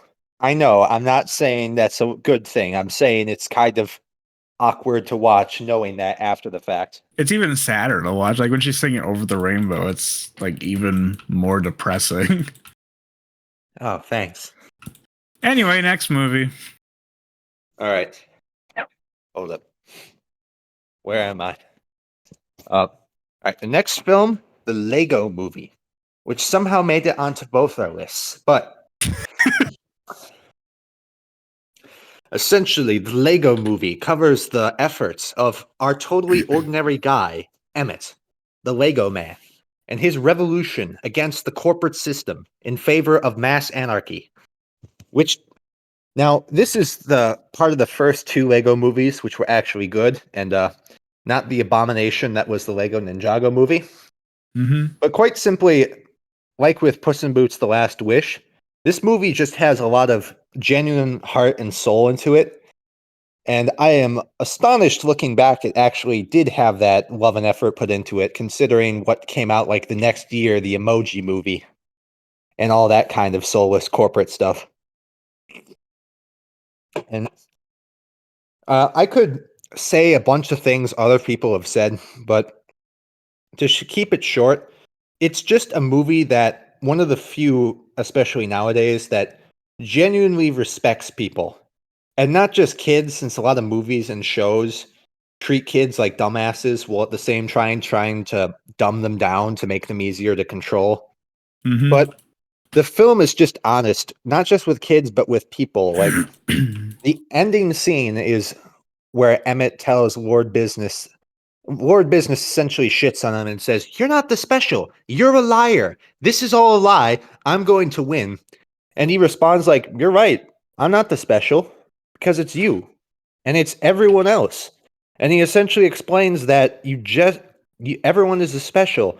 You just have to choose. All these other people were living as drones their entire lives, but the second they, questioned that, just acted differently, they were able to be the special. They were able to change their lives completely. And the same thing happens in the end. This is not very common at all in movies, but it is in a few RPGs where you can talk down the villain and get him to stand down. And that's one of my favorite writing tropes ever, as long as it's handled well. Because like in this movie, when it's handled well, it produces just some of the best scenes I've ever seen. Like you feel the emotion when it's in the Lego realm where he tells him, just take my hand, you can stop this. And then it flashes to the kid and, the evil Will Ferrell dad. And the dad realizes that, the kid has him as the villain of the story, but he also genuinely was being a jerk. And he can change, and he decides to take it because it's the responsible thing to do as a dad. Anyway, that's where I'm going to leave my praise off. Great kids film and just great film in general. Yep, I will get to that eventually. Number 21 is a movie called Almost Famous. It is a movie about a journalist who gets to spend like a couple months with this band, this rock band. It takes place in the 70s. And it's a really good period piece about what like a band was like back then. About how much they use drugs, how much they have sex, how much they tear up like hotels and stuff. Followed through the lens of this child journalist. And it's really, well, I mean more like teen, I guess is the best way to say it. Anyway, All right. It has a huge selection of music throughout the movie, which I love. Especially if you love like music from that era, it's perfect. There's I will say the main character's acting is a little interesting. It's not the greatest in the world, but he can get through his performance pretty well, I would say. As well as like the band, like they even wrote like music specifically for the band to play, and that's also like really, it's pretty good for meant to be of the time music. Yeah, it's a movie that it's a pretty good movie. It's basically like a jukebox kind of movie. Is probably the best way to describe it. All right.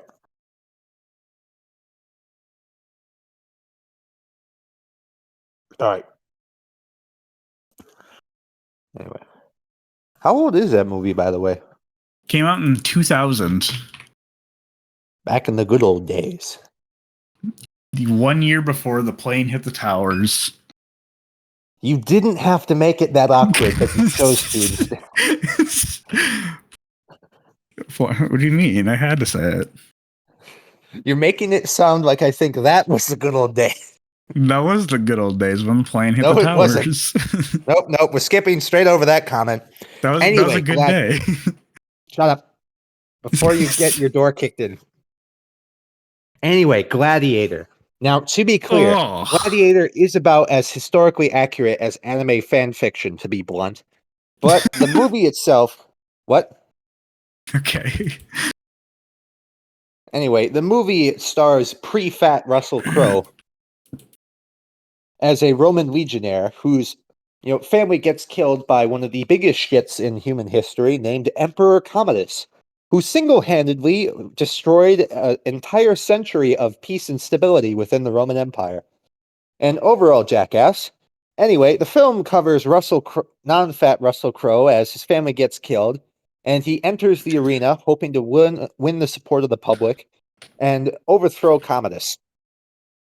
Now, this is one of those movies where everything is kind of just epic in scale. The music is amazing. You can see the budget on screen quite simply when the Romans are at any second, like inside of the palace, at the Colosseum, in the Roman colony in Spain, especially during the battle in Germania at the start of the movie. As bad as the movie is at historical accuracy, that one battle is actually extremely accurate and shows how the Romans were able to defeat their enemies, mainly through great organization and technology. So, is the film perfect? No, but it's famous for a reason. It's a very good film, and it just leaves you feeling inspired and heartbroken by the end. So, Okay. By the way, it has taken almost an hour to get through 10 movies. I know I'm trying to go a bit faster. All right. Number 20, the original Halloween. That movie is a classic. It is one of the first slasher movies of the time.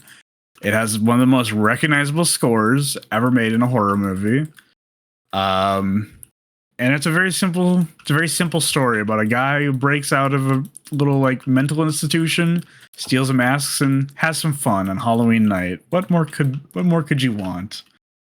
Not to be confused by Halloween, made by Rob Zombie, one of the worst films ever made by the human species. It is not a good movie. I joke about the screaming in what was it? Return of the Living Dead 2? The screaming in that movie was annoying. It Yeah. has literally nothing on the constant wailing and screeching within the first 50 minutes of that movie. So yeah. I will pretend to be a massive Halloween fan, but there's a very good reason why the original film, it's just like, there's a crazy guy in an asylum who broke out. And it's not like 70 minutes covering some annoying kid's life, you know? Yeah. All right. Next up for me is Inception by Christopher Nolan. Okay. Now, we all know Inception from the memes and the bass sound effect going wah. But essentially, it's a movie where strike teams go into people's dreams to steal their secrets, but they also have to be careful not to, get stuck in there and, lose their brains. The whole film, it's just a very competently shot action movie that establishes its premise right off the bat with the whole, not mind switching, mind travel, dream travel, I guess you would call Dream it. travel. I don't know what to call it or what the term they used was, but it essentially takes its premise and runs with it right out the gates and just expands upon it. And we all know by the way the ending is how it's kind of ambiguous if he ever escaped back to real life. But I'm losing my voice, so movie good anyway. Number 19, the original 12 Angry Men. Is I that the really one in the like courthouse? it's the one where there are before they figure out their sentencing. All right, sorry. I was thinking of 12 Ordinary Men for a second. Those are two very No. different movies. Anyway, 12 Angry Men. It is about 12 men who argue for an hour and a half. Wow. That sounds perfect for me. It's a movie. They're trying to figure out, that you don't get shown it, but the characters are given a bunch of evidence for this crime that they must have a sentence for, and the whole movie is them arguing about how they're going to sentence this person. And Isn't despite the whole reason they're arguing because literally one of the guys is like, I think he might be innocent, guys. I don't know. one of them, well, there's a couple of them that are like, one just extremely racist towards the person's race that they're sentencing. And then there's other characters that have like their own reasons why. It eventually they figure out a unanimous vote, but it takes like an hour and a half. But I love that. I love how it's a very patient movie. You got to be patient when you watch it. And it might be my favorite black and white movie ever. All right. I've only seen a parody of it on YouTube, so I won't comment any further. Next up is The Matrix by the Wazowskis. No, I will not bother to look up how I will pronounce their obviously Polish names. Anyway, Wachowskis. I'm sorry, Nick, but my Germanic genetics prevent me from pronouncing that correctly. It's just how I am. Anyway, so we all know what The Matrix is about. Keanu Reeves discovers he's living in a computer game ran by computers to harvest people for electricity and the like. And sorry, throat's congested. Anyway, I have not. As a kid, there was a lot of movie franchises you could have watched for the first time, like, say, Star Wars, Lord of the Rings, or the first few Avengers movies, where it's the giant ensemble that goes through a long arc to save the world, and this whole new universe you could expand with this massive lore and the like. And to be honest, that movie genre, if you would call it that, has kind of died out recently, aside from some really out of nowhere kind of additions like Avatar 2 or the new Dune movies. And watching The Matrix, I just really enjoyed being able to have one of those experiences again with a truly great film trilogy from start to finish. I know a lot of people, like my 80-year-old church club member, aren't a fan of the Matrix movies after the first one. Yeah, the first is the only good one.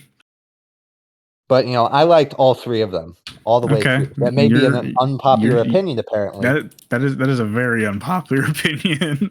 But that is my opinion. So everyone is entitled, even if it's the wrong opinion. Anyway, don't talk to me like I'm a patient in a nursing home. Number 18.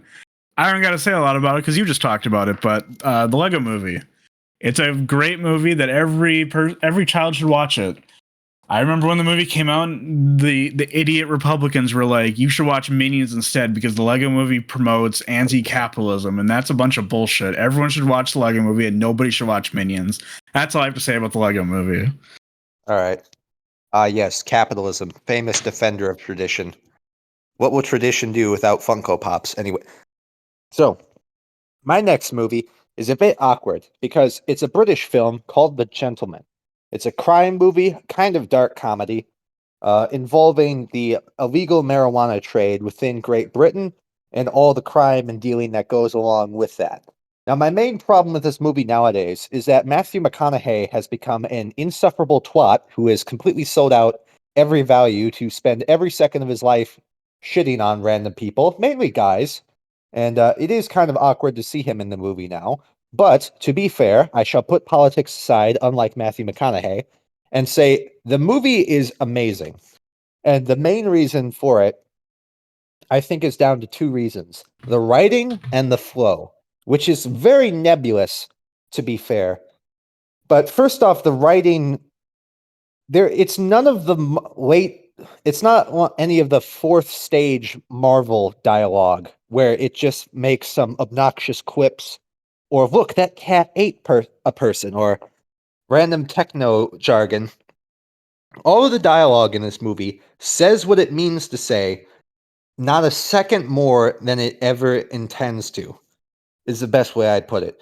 All the dialogue is witty. There's like a genuine intelligence to it. When a character makes a threat, you can sense the threat they're making. When they make a joke, it's funny. The writing in this movie is extremely good, and all the dialogue is, which sadly is rather rare for movies nowadays, admittedly.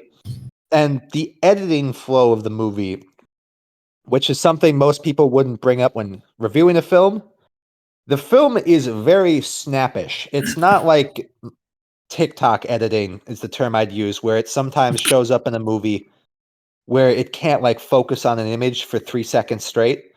It's got a very like natural, fast but not obnoxiously so flow to things. Like when the movie needs to just stand still, like two guys talking in a stadium about drug dealing, it stays still because you can feel it's confident in what it's saying because the dialogue carries it.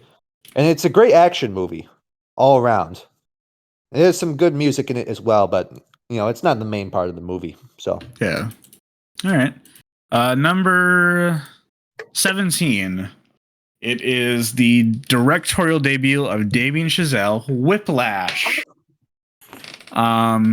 Whiplash is such an interesting movie. It's just a guy who wants to learn how to play drums. That's all he wants to do, and he gets yelled at a bunch. And it's a movie about him trying to prove himself as a drummer. And I love what the fuck is his name? Why can't I think of his name? J.K. Simmons. I fucking love J.K. Simmons in this movie. He gives off like this really great, like almost like drill instructor type of character, almost like the character in Full Metal Jackets. That kind of character. The climax of the movie, the way it ends, is probably one of the best endings in a movie in the past like 10 years. Like, it's absolutely just phenomenal. And you know what? It's not even the best Damien Chazelle movie, which we'll get to later. all right. Yeah, I do really like J.K. Simmons as an actor, even though I first got introduced to the guy's acting in like a noticeable way with the Invincible show, if you've ever seen that one. No. Well, he plays the villain in that one, Omni-Man. And while Omni-Man did get memed a lot, he does a genuinely amazing job voicing the villain there. His voice is so like powerful. Yeah. Anyway. Let's see. All right. Next one up is the best adaptation of Willy Wonka ever made, and that's called Snowpiercer. It's a Okay. It's a dystopian movie about this where people to control global warming sprayed the entire world with chemicals, which caused an ice age. Now, I kind of thought that was a dumb plan at first. Unfortunately, humans really are that stupid because a bunch of the insane environmentalists have actually floated the idea a few times. What made you think that humans weren't already stupid? I didn't say I didn't think they were. I didn't say I didn't think humans were stupid. I didn't think we were that stupid. That's what I was proved wrong on. Humans are absolutely the stupidest creatures. Anyway, dystopian movie. They're on a train in a world in an ice age. Train is the only known source of humans left, and it's divided in a very classist society where the people at the front of the train are the rich bozos who contribute basically nothing. And the people at the back of the train were the people who didn't pay to get on originally. They were just let in as people were clawing at the doors, desperately trying to escape the frost. And they're just slaves, basically. They're fed delicious cockroach jelly every day, except they're not told that part until later in the movie. And they had multiple uprisings against the government of the train, however, each time they were put down.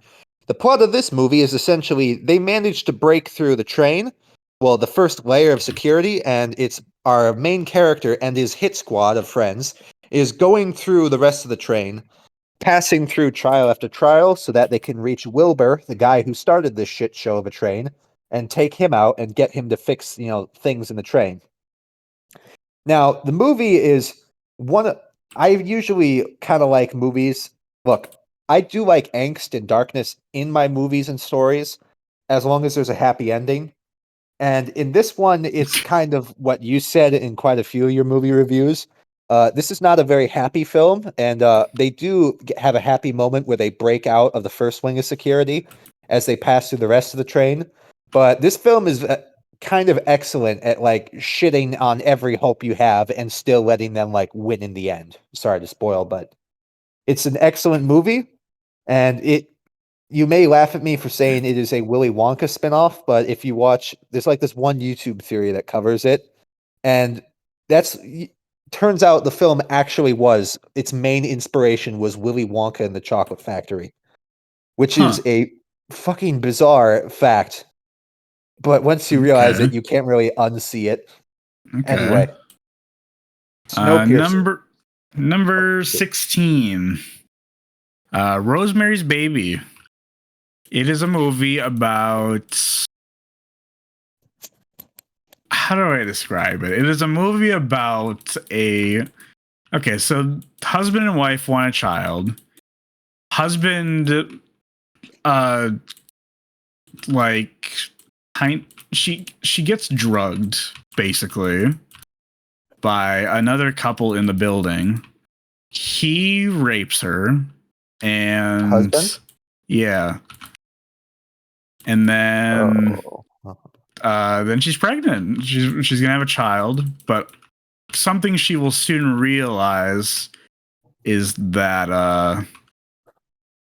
the couple that they've been hanging out in the building, and slowly her husband is a part of this satanic cult who want the baby.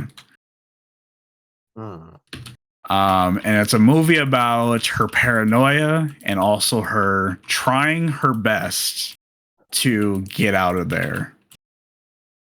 I will not elaborate how the movie ends if you've never seen it, but it is a really unsettling ending, to say the least. Directed by Mr. Roman Polanski, also. That explains a thing or two. Yeah, it might explain a little bit of the story, but... Mr. Polanski, what's about this satanic sex cult you have in your movie? Yeah, it's a very interesting movie. It's a movie that has held up since it came out in 1968. It also has a really amazing soundtrack. John Cassavetes is an incredible actor. It's a really good movie. Well. Next up on the list is an old movie called Mulan, back from Disney when it didn't suck donkey bowls. Now, to be clear, I'm talking about the actual Mulan movie they made, not the live-action piece of shit which praised actual death squads rounding people up into concentration camps, which Disney did in the credits of their live-action movie remake of Mulan.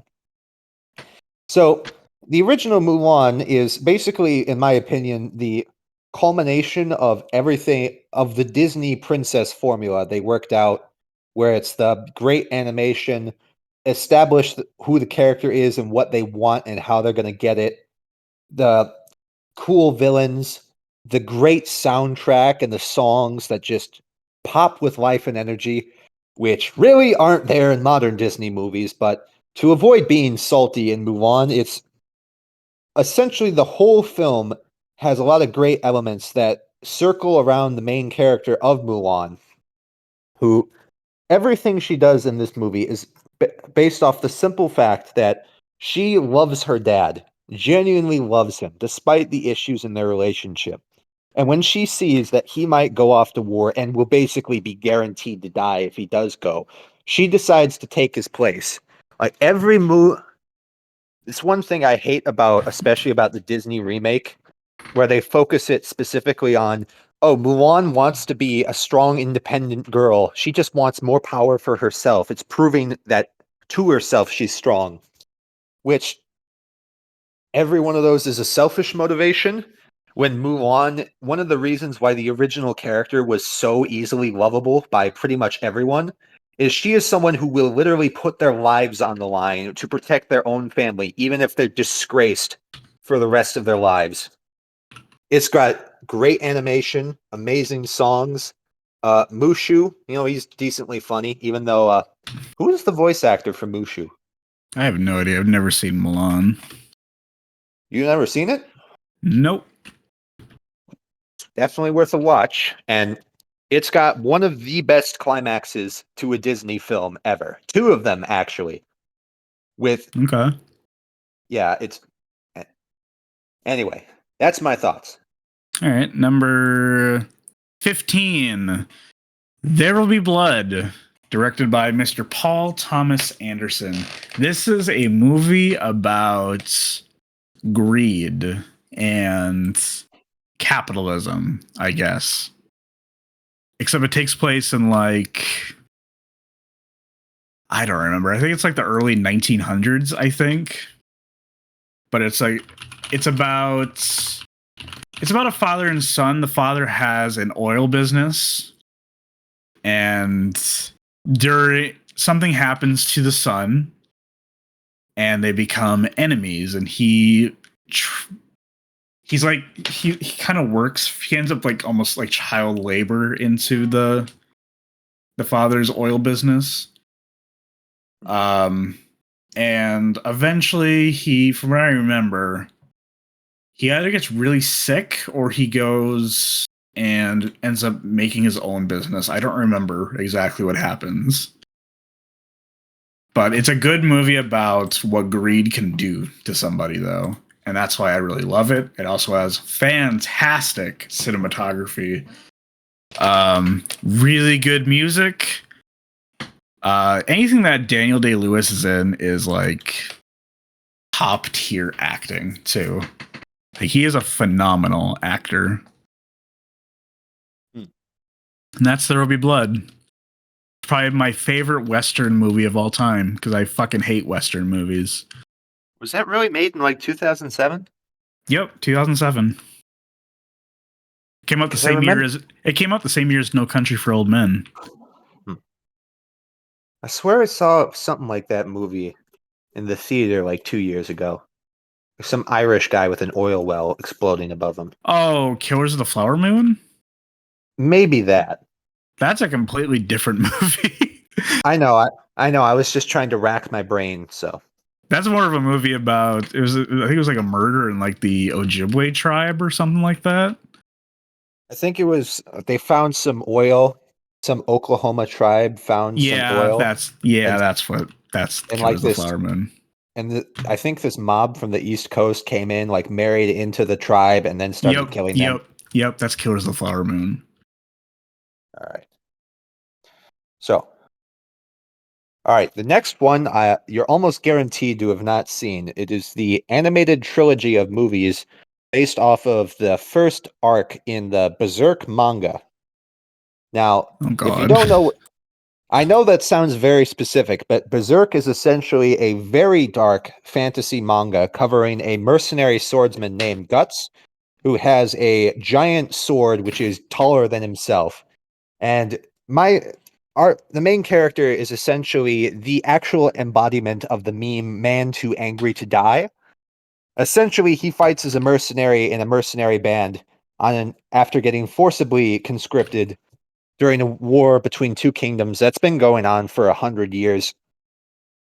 The guy in charge of it is kind of he's both caring and psychotic, and that latter trait will kind of take over later on in the movies. It essentially covers him as the most antisocial person alive in the first arc of the manga, going with this mercenary company through the war until the tragic ending of that arc. Now, the problem with almost every Berserk adaptation is that there's the first arc and its dark ending that everyone remembers, and there's several after that. But this movie trilogy and pretty much every other adaptation kind of just stops with the first arc. So it will kind of leave you on a cliffhanger if you're not reading the manga, but it adapts what its source material is really well with a good budget, making a very good looking animated movie. The main problem with this, however, is that one common practice in anime is that for giant battles, to cut down on costs, they'll sometimes have 3D animated people thrown in out of nowhere. And especially the first 10 minutes of this trilogy, it's really obvious and it's really ugly, which put me off firsthand. However, if you can get through that, the vast majority of the movie series is just actual 2D animation, and it is pretty great since it's adapting a very good story. You might like it. It gets into a lot of that kind of like darker magic aspects. So Okay. All right. Number 14 is All the President's Men. It is a movie about Watergate and about two journalists trying to uncover it. It sounds boring, even though I don't like historical movies all that much. I find this one really interesting to me for whatever reason. It's played with Dustin Hoffman and Robert Redford. They're both really great in their roles. I love it's kind of like a it feels like a very early 70s like noir kind of vibe, and I really like that. It's super interesting. It's a little long maybe, but I really like it. It's a classic movie. And what's funny about working at a place like Menards is you can overhear conversations between your fellow coworkers about them arguing vociferously over whether Nixon was guilty or not. And hearing one of those arguments. Well, two of them were arguing over whether or not he was guilty. One of them thought yes, the other thought no, and it was just so surreal to hear these two guys yelling at each other for 5 minutes straight when both of them in the year 2024. Well, they were both over 70, and it was just hilarious to listen to. Yeah, that's why I'm glad you left. You're no longer part of the nursing home. I intend to go back. No, don't. I want to return. Why? It's where my people are. It's where I belong. The nursing home people. They're wonderful people. No, they're not. They're happy. They're nice. They're wonderful. They're not happy. They're spiteful and filled with hatred. No. They're very nice. Anyway. No. So, where was I? Anyway, next up may be a bit awkward to some people, especially those who are terminally online. But my favorite 2D Disney movie is Pocahontas. Now, I will be upfront. Even as a history buff, it seems like a strange choice. However, quite frankly, this film, in all honesty, it is indeed historical garbage. Not much in the film is accurate at all, including the fact the main villain of the movie, as funny as he is in the film, in real life was actually the one guy in the crew who was actually nice to the Native Americans. And apparently they skinned him alive with seashells in real life. So, I wonder why that wasn't in the Disney movie. Yeah, well, anyway, the main reason I like Pocahontas, even though, as I said, not historically accurate in the slightest, is that it is just, in all honesty, one of the most beautiful looking films and sounding films I have ever seen in my life. It's kind of like finding that one video game that's the most beautiful thing you've ever seen, like Rage 2 or Unicorn Overlord, if you've ever known about those games. Or you probably have one. Will you probably have a film or video game that is that equivalent to you? But sure. The color palette used in the movie, it's the same 2D animation style, but I can't help but feel like there was something more of a pastel used, for lack of a better term. There's just this blending of the colors between the different shades of green and flecks of gentle purple. and blue. Sorry, got something in my chest. Anyway, He's having the a heart songs in it. attack. No, it's not a heart attack. I had Boo. no, I had some sparkling water, so now I'm burping a lot. Anyway, Bro is having a heart attack from the sparkling water. So the songs in the movie are just god tier music, especially from the villain. This is by far one of my favorite Disney villains of all time, second only to the one Hun commander from Mulan and Frollo from The Hunchback of Notre Dame. Those three are like the god tier villains they made, in my opinion. Yeah, he's got some great songs in there, especially Savages is one of my favorite songs of all time. Not just in how beautiful it looks, but the song itself is just, it really makes you feel the emotion the movie's going for. And I am biased towards this because we had to sing the songs from this movie a lot in choir class, but the songs in this movie are genuinely amazing. So Okay. I am. Anyway, that is my favorite 2D animated Disney movie, aside from Mulan and Hunchback of Notre Dame. Okay. My number 13 is Fargo, a classic Minnesotan movie. Is it though? Why'd you say it like that? I think you know why I said it like that. I love the fact that it makes fun of Minnesotans. It's like one of the few movies that has like Minnesota as like the backdrop of the movie, and that's in itself kind of cool.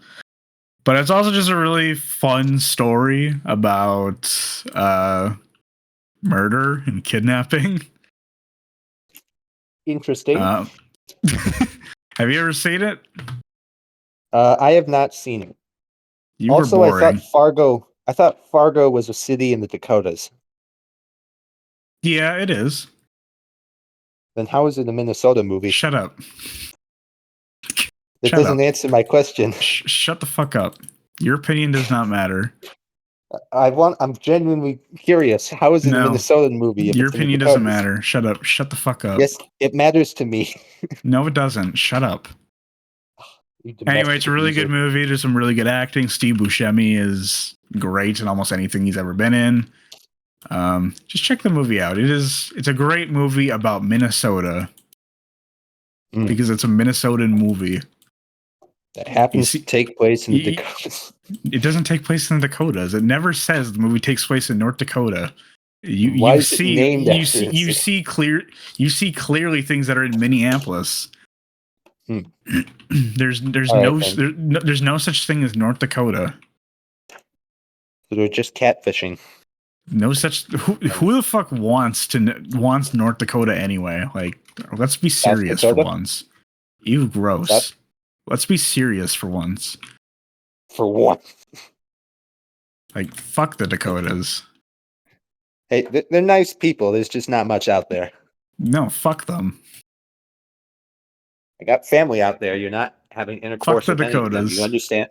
You're not having intercourse with any of my family members out there. You understand? Anyway, next movie. All right. Anyway, Nick's desire to copulate with 2 entire states later.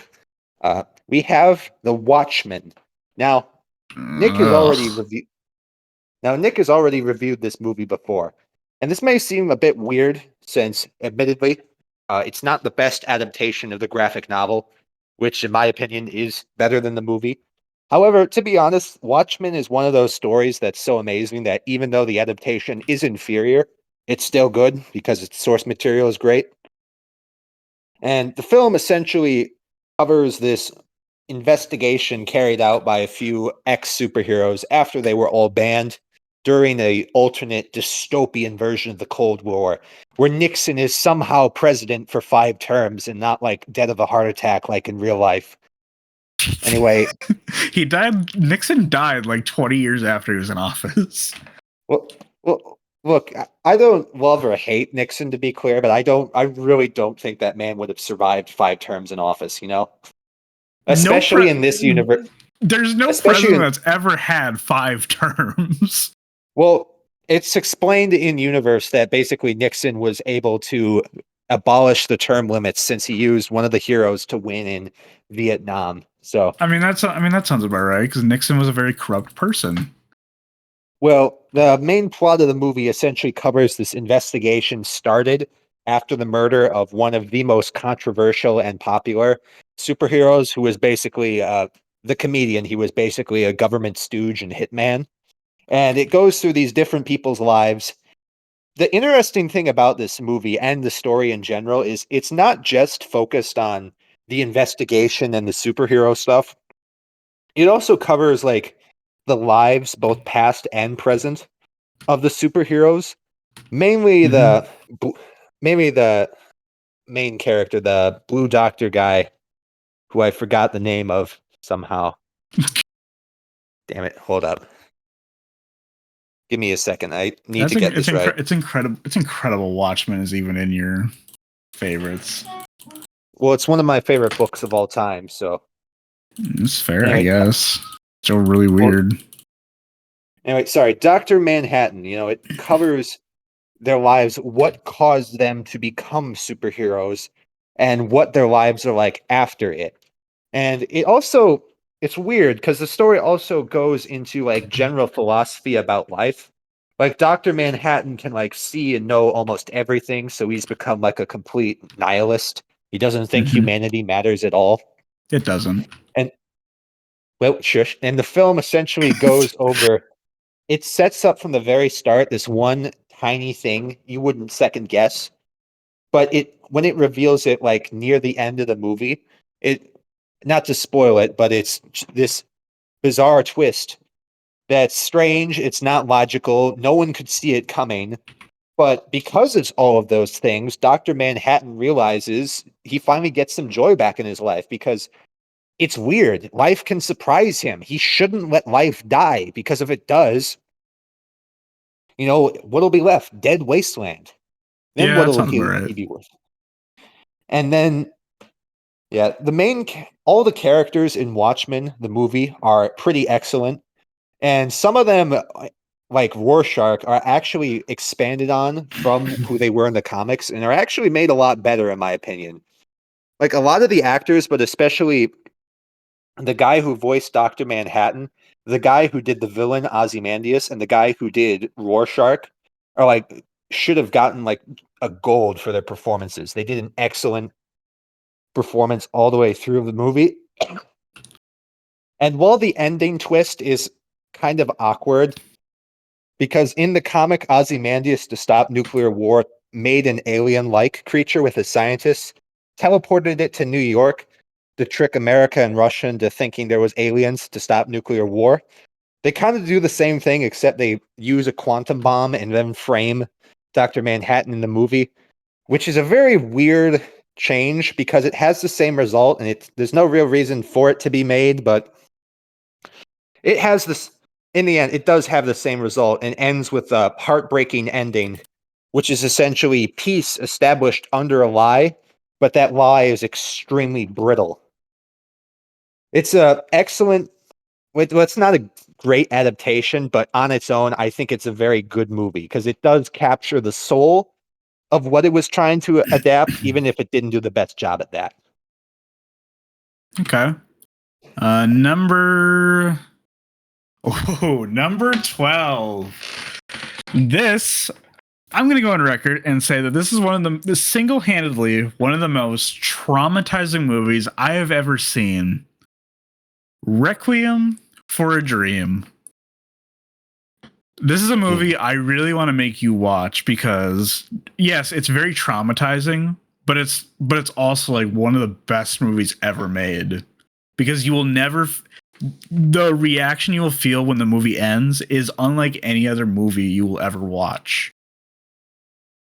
So, Requiem for a Dream is about four Drug people addicts who become addicted to drugs. And it's kind of their journey through that. And each character has their own, they develop these characters really well. They all have their own like aspirations and dreams. And each one of them has like their downfall, I guess, is really creative. I'm not going to spoil each of their downfalls because I cannot do this movie justice. It's I like the last this movie is only like 100 minutes long, but the last 20-30 minutes is like it's like having a heart attack. To put it lightly, it's absolutely like it's horrible, but it's in a great, like the best way possible. And the music, Lux Eterna, is been used so often now in like as like classical music. Like it's amazing, and it fits the theme of the film really well. Everyone should fucking see Requiem for a Dream. It's unlike anything you'll ever watch, and the moment it's over, you're not gonna stop thinking about it. All right, you got me nervous now because in film class as well, they keep having us read up on how the cinematography is done for all the shots and I didn't even mention that. Yeah, they do these really cool like I don't know how to describe it. It's like these like really quick like stylistic cuts. That's like it feels so unique towards the film, and it works so well too. You know what? You're watching that between this and next time. You're watching Requiem for a Dream. You need to see this movie. It's a movie, and honestly, it's a movie that you will probably never watch again after you see it. Because it is that powerful. All right. It is also a book too. I'd like to comment. All right. It was originally a book in the 70s that I've never read before. Anyway. Before we go to the next one, I got to pee, so I'll be back in a minute. Okay. I'm being honest with you. I've held it for an hour, so. we're already at 11. All right.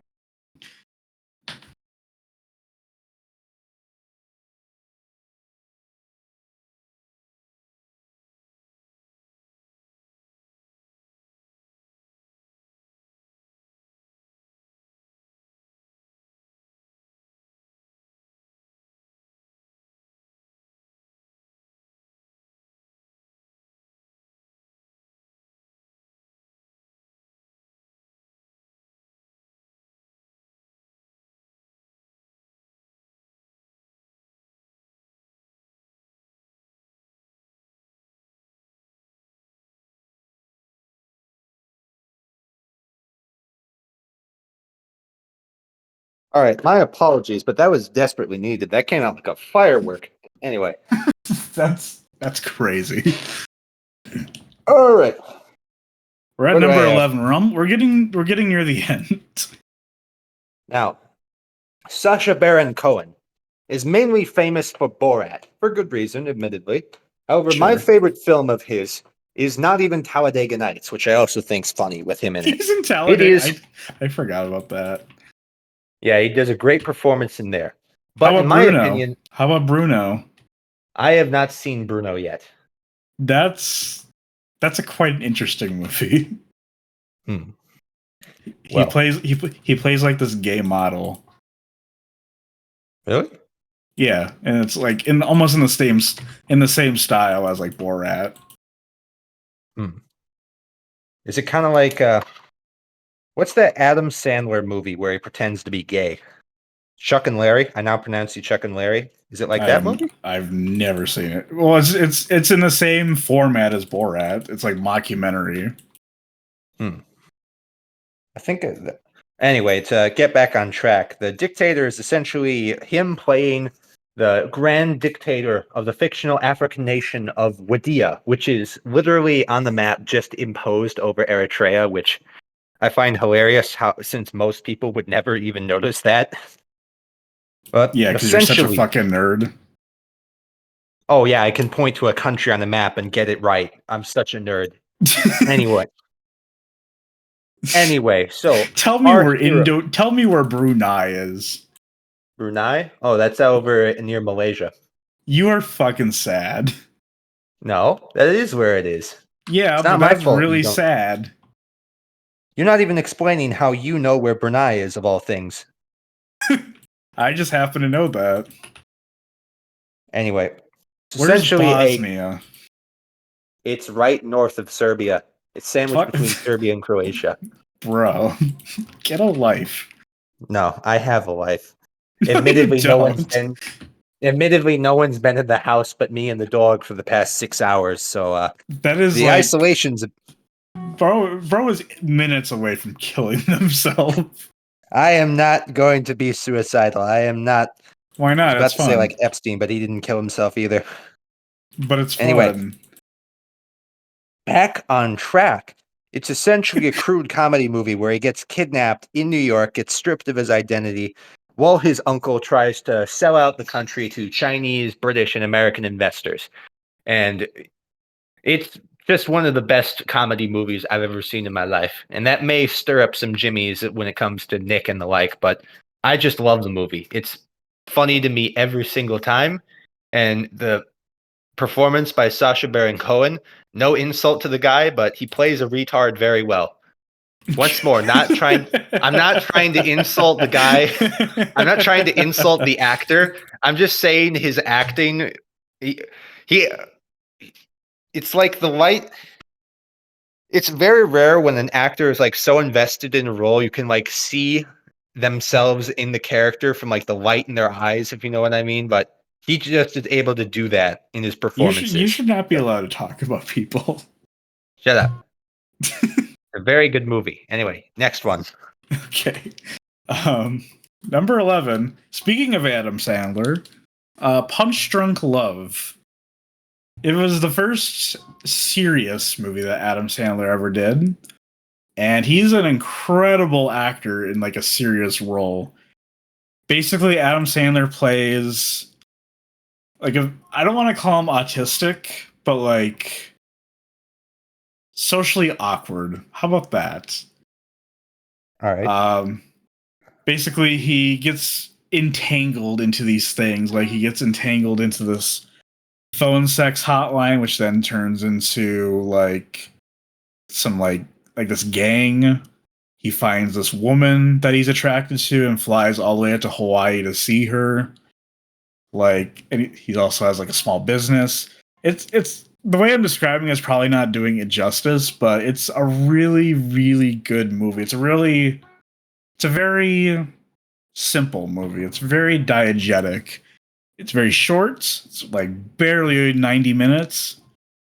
And it's a really good depiction of like a very socially, again, I'm not going to say autistic because I don't know if that's what he was going for, but it's just how he comes across sometimes. But it's a very good depiction of like a very socially awkward person in like situations like that. Mhm. There's also a B story about this like sweepstakes for like frequent flyer miles, and that's really fun too. Just check it out. It's a really good movie. All right. Well, my list only gets more schizophrenic from here, but my next favorite. We're finally at number 10. Oh, thank God! I can't talk much longer. To be We are frank, almost done. the spit is literally foaming in my mouth at this point. That is gross.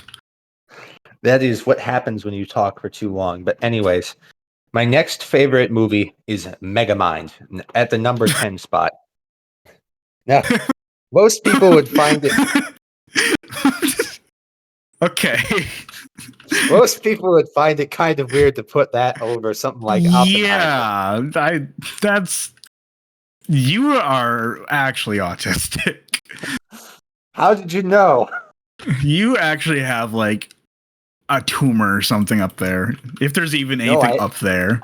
No, I have Asperger's, I'll have you know. You're fucking retarded. Nope, it's called Asperger's. It's the worst named mental, thing in the history of mankind. So, how lucky you are!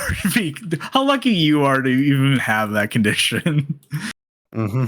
You could have had like an actual good condition and said the genetic lottery picked that one for you. What do you mean a good condition? I got allergies and scoliosis. You mean to tell me I haven't hit the lottery already? You could have been just like me and just depression and anxiety. That's it. Asperger's, I'll have you know, is an amazing experience. So don't you question me. I will make fun of that forever.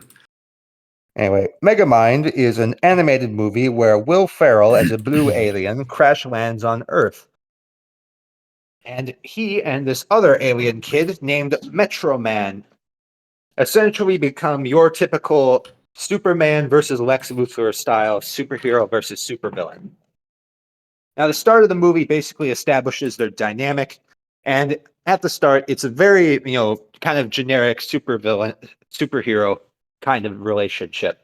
But this movie essentially is about what happens when this relationship ends. What happens when the supervillain wins, and the only thing he was ever doing with his life is just gone. What happens when the villain wins? And in this one, Megamind isn't happy. Like, he thought his whole life's purpose was, be the villain. Because that's what everybody told him he should be. He should be the villain. He's the scary alien. No one likes the guy. Why not be evil? And he grows up in an awful environment, a prison, where he has this kind of twisted moral viewpoint shoved on him. And for a kid's movie starring Will Ferrell, it's a lot like the Lego movie, where despite the fact it's a kid's film, the story it tells is like very emotionally mature for its age. Because Megamind eventually realizes that he personally never actually liked being evil. Everyone else just told him he was. And there's nothing he liked about being evil. He liked having a purpose, fighting Metro Man. All that stuff was what he really cared about. And at the end, when he creates the ultimate thermonuclear incel known as Titan, he has to take him down. And there's a lot of great things in this movie. It's one of my favorite, not just animated movies, but superhero movies of all time. But not only is it extremely original for a superhero movie, which, as much as I like the genre, especially nowadays, it has gotten insanely stale. It's got great animation, great music, and it's just got a very heartwarming, honest story to it, which really binds the story together. And not to mention, the movie is genuinely funny. There's a reason why so many parts of this movie are still memes used today. So, thoughts? You need to be like euthanized. Shut up. You need to be like taken out back and just popped in the head. No. Anyway, number 10, Evil Dead 2. That's One a of bit of a whiplash. what do you mean? Well, the favorite movies goes from Megamind to Evil Dead 2. That's a bit of a difference.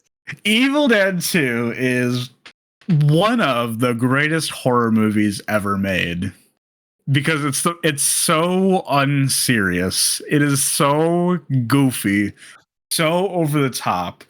I was very tempted to throw House in this spot, which is another movie of the same style and is even more goofier, but I think Evil Dead 2 is both a bit more grounded and also I think maybe has the better story. Even though there isn't really a story, to be honest. House is the one where the SCP style agency is basically controlling the horror outbreak, right? No. It is a Japanese movie from the 1970s about 4 girls who go and visit this house for a weekend. All right, never mind. I'm thinking of a completely different movie. But Evil Dead 2, I mean, it's fucking brilliant. Like, I'm going to be honest, the first Evil Dead movie, I don't really care for all that much. It's not really my thing. But I love Evil Dead 2. It's like one of my babies. It is a movie you could throw on literally at any time. You could watch it any time of the year. It's fucking amazing. It's a work of genius. Well, my next movie is Gattaca, which is Okay, that's an interesting choice. Yes, we saw it in, I think, biology class around middle school or early high school. It was high school. Yeah. And this is a pretty old movie, unless you're seeing it on like it's from 97. It's from 97. It's not that old. Okay, well, I was just going to say, unless you get it through less than legal means or DVD, it's very difficult to watch the movie anymore. But it's essentially a dystopian movie about a kid with a weak heart who grows up in a society that tries to genetically engineer literally everyone. And anyone who isn't genetically engineered is essentially just a second-class citizen who's not even like considered worthy of anything more than being a Like you. janitor. You shut up. I will survive. Anyway, Sure. so our titular hero essentially wants to work at NASA and get off planet. He works with this one kind of plastic surgeon guy to copy the appearance and DNA of this one crippled, rich, gene-modded kid. And essentially, when murders start happening in the building, his brother comes in to start looking through for clues, and he has to protect his identity all while falling in love with this one girl. And I've praised this movie for like 10 minutes straight in a previous review, Mm-hmm. but Because we watched it for the podcast one time. mhm. But to just keep it short, Gattaca just has not only is the concerns the movie raises like very much relevant to the times, it's also just an inspirational movie for any that touches the human soul, the feeling that you don't belong even if it's on Earth, the desire to go somewhere you do belong, to touch the stars, to not be held down even if everyone else or even your own body is trying to kill you or keep you down. It's a very inspirational movie, and along with the beautiful camera work and the amazing soundtrack, it just brings it together into one of the most inspiring, sad, heartwarming movies I've seen in my whole life. So, if you can see it through DVD or less than legal means, please do. That's not an endorsement of piracy, by the way, FBI. Wink, wink, Pirate. nudge, nudge. Always pirate. Pirating I, is what my everyone should lawyer do. said advises me that we shouldn't annoy the mega corporations, even if they're literally not Fuck making them. a cent off the thing you Fuck copy. them. Fuck them. Anyway, Anyway, number 9. Going back to Damien Chazelle again, his best movie, La La Land. This is a beautifully shot movie. It's an amazing musical, and it is very, as it goes on, it becomes very depressing. Again, linking back to that theme. it's another Um, movie starring Ryan Gosling and his emotionally dead stare. and it's perfect. It's perfect as that. Um, it's just about two people who have their own dreams, and the message is that sometimes if two people don't have the same dream, sometimes you'll split up. And that's something that is hard to go with. It's hard to process because especially in their situation where they've been together for so long, that's not an easy thing to do. And you're going to be having these like dreams and ideas of like, what if in life we were together, that kind of thing. That's why I love it so much, because it's especially that final sequence. It's a perfect, like, what if they did end up together. And of course, just to mention, like, the music is fucking amazing. Like, I think about City of Stars at least every couple days. Like, it's the best song in that movie. Another Day of Sun is great. It's a perfect musical to me. It's one of the greatest musicals to me. And I really wish I saw it in the theaters. It's one of those movies I would love to see in theaters someday. Hey, maybe they'll re-release it. It's possible. Anyway, so next up is both the new Dune movies, and the main thing what? Nothing. Don't go whining, Mr. Scorsese. Essentially, it covers Paul Atreides, the heir to one of these noble houses in this sci-fi human civilization that controls one of these worlds filled with a resource called spice, needed to trade across the galaxy. But his family gets stabbed in the back, so he has to lead a rebellion to usurp the empire. Now, these movies are essentially one of the few returns to form to Hollywood of the epic grand scale universe kinds of movies we used to have with like Star Wars or Lord of the Rings. Like it just when I watched it, I just got engrossed in this completely alien world that it eases you into before igniting the main conflict. And it does a great job. The villains are threatening, menacing, competent, which is especially rare with villains nowadays. You know, they're just evil, but they're a very understandable evil. You know, the whole galaxy is ruled by this emperor who has to deal with this order of, eugenics obsessed witches trying to control the galaxy. You know, the planet they get the spice from comes from giant monstrous worms that can devour entire armies. They have to use knife blades to avoid shooting people's shields, otherwise you might have nuclear explosions. Sometimes they do use nukes to just wipe out entire armies. It's an epic universe, and I have not seen a movie on the same scale in years that these two are on. So, Have you noticed I've not had like any sci-fi movies in my list?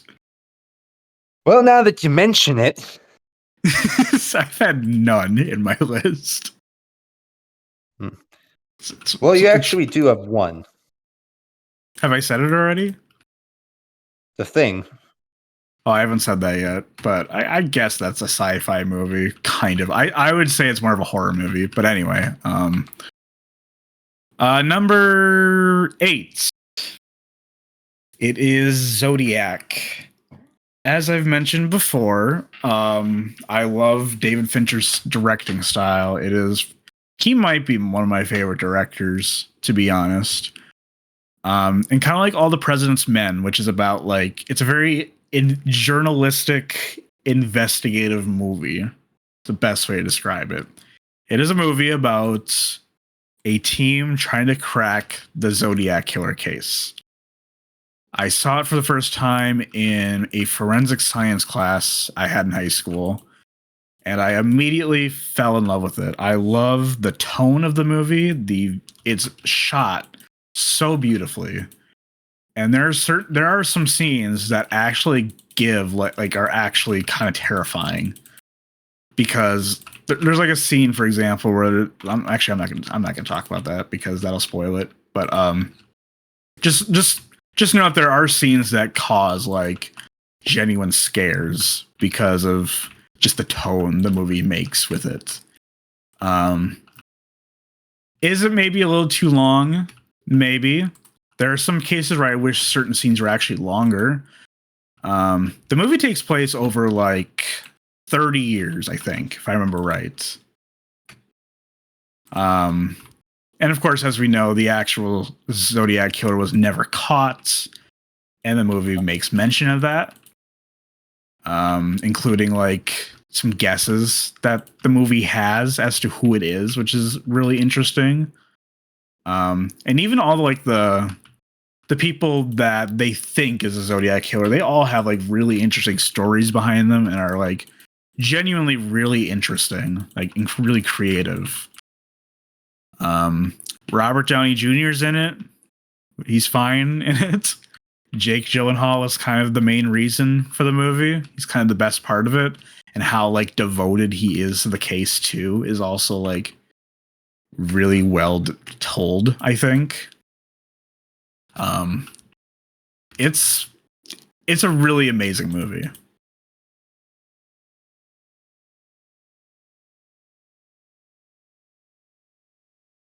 Well, next film up on our list is a stop motion film, I think by Wes Anderson, called Fantastic Mr. Fox. Yep, Wes Anderson. Yep. It is a film with the fantastic Mr. Fox, who marries, he settles down, he stops robbing from the giant chicken farmers who essentially run the place. However, he gets bored very quickly of average everyday life, so he decides to go back to robbing chicken farmers. This quickly escalates with the chicken farmers trying to kill all the local animals in order to get to him, and them trying to survive and eventually get revenge on the farmers. Now, I like stop motion animation, But unfortunately, especially with 3D animation getting popular around the time, n- both normal 2D animation and stop motion took a very heavy hit to their previous use. Now, the animation in this movie is just completely autumn themed. It's like the whole color palette is like autumn, is like warm reds, oranges, browns, beiges, yellows, all mixed together. And it's my favorite autumn movie of all time. It's the film is just gorgeous to look at. They even like model down to the individual hairs of some of the characters, both human and animals. There's an insane amount of just detail and love that went into every second of the movie. The songs and the music are great. And the film just has a like great energy to it that can snap between being cheerful, between being an epic heist, or a dark moment where they try and flood them out, kill them all, only to come back and defeat them. It's got great action in it. It's an amazing film, especially if anyone wants to watch a stop motion film that's really good. This one is top tier. Okay. I've only ever seen Phantasm Mr. Fox once in my life, and that was in English class. Hmm. Number 7. Yeah, probably the most depressing movie on my list. Maybe more than Requiem for a Dream. Eternal Sunshine of the Spotless Mind. It is Maybe you Jim. What? maybe you should be watching some more happier movies. Well, there's You know, nothing wrong with watching depressing movies. There's nothing wrong with well, if you're that. talking about how sad you are, you might want to watch something a bit more cheerful. Nah, I'm okay. Anyway, this is probably the actually second serious Jim Carrey role he's ever done. I forgot about Truman Show, but it is a movie about these two people who are dating, and without telling the other, one of them decides to have their mind erased. Like completely erases the other from their mind. He realizes this and decides to also get his mind erased of her, but at the last seconds, he doesn't want to. And the movie is kind of about like trying to recapture old memories of a past person and how that isn't, you can't have like recreate perfect memories like that. I love movies that are about like the mind, and this is a great example of how scary your mind can be sometimes. That's why I love this movie so much.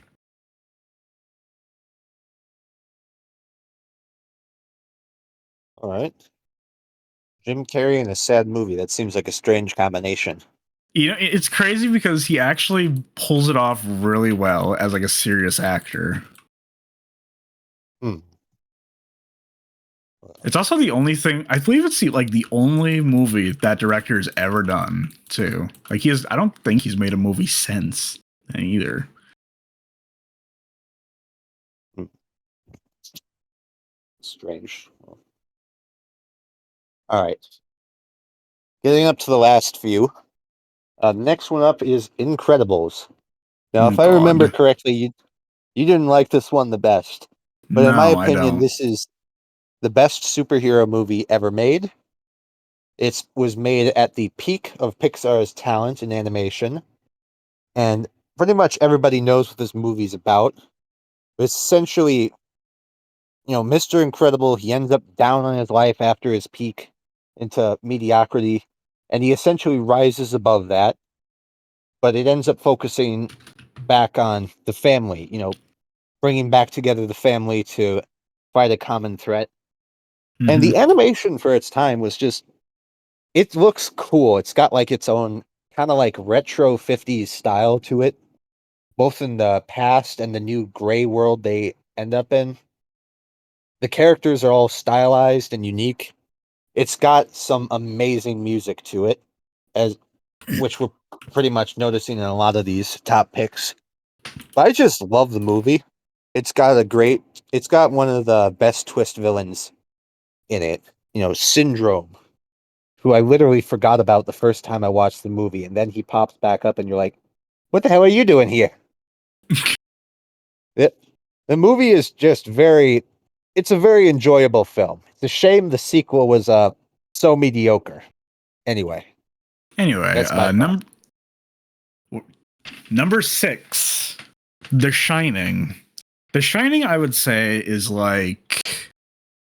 it's like an A24 horror movie. It's probably the best way to describe it. It's about this family who stays at the mansion, and fun hijinks ensue. Like, he goes crazy and tries to kill the family. Normal things. Jack Nicholson's performance the whole movie is fucking incredible, and Shelley Duvall gives a great performance. Surprisingly, the child actor gives a good performance. That's almost, like, to me, unheard of, because I fucking hate children in movies because they all are terrible actors. But it's a really good movie about the, like, fall into insanity, isolation, if you will. They're isolated at this mansion in the middle of nowhere during, like, a blizzard.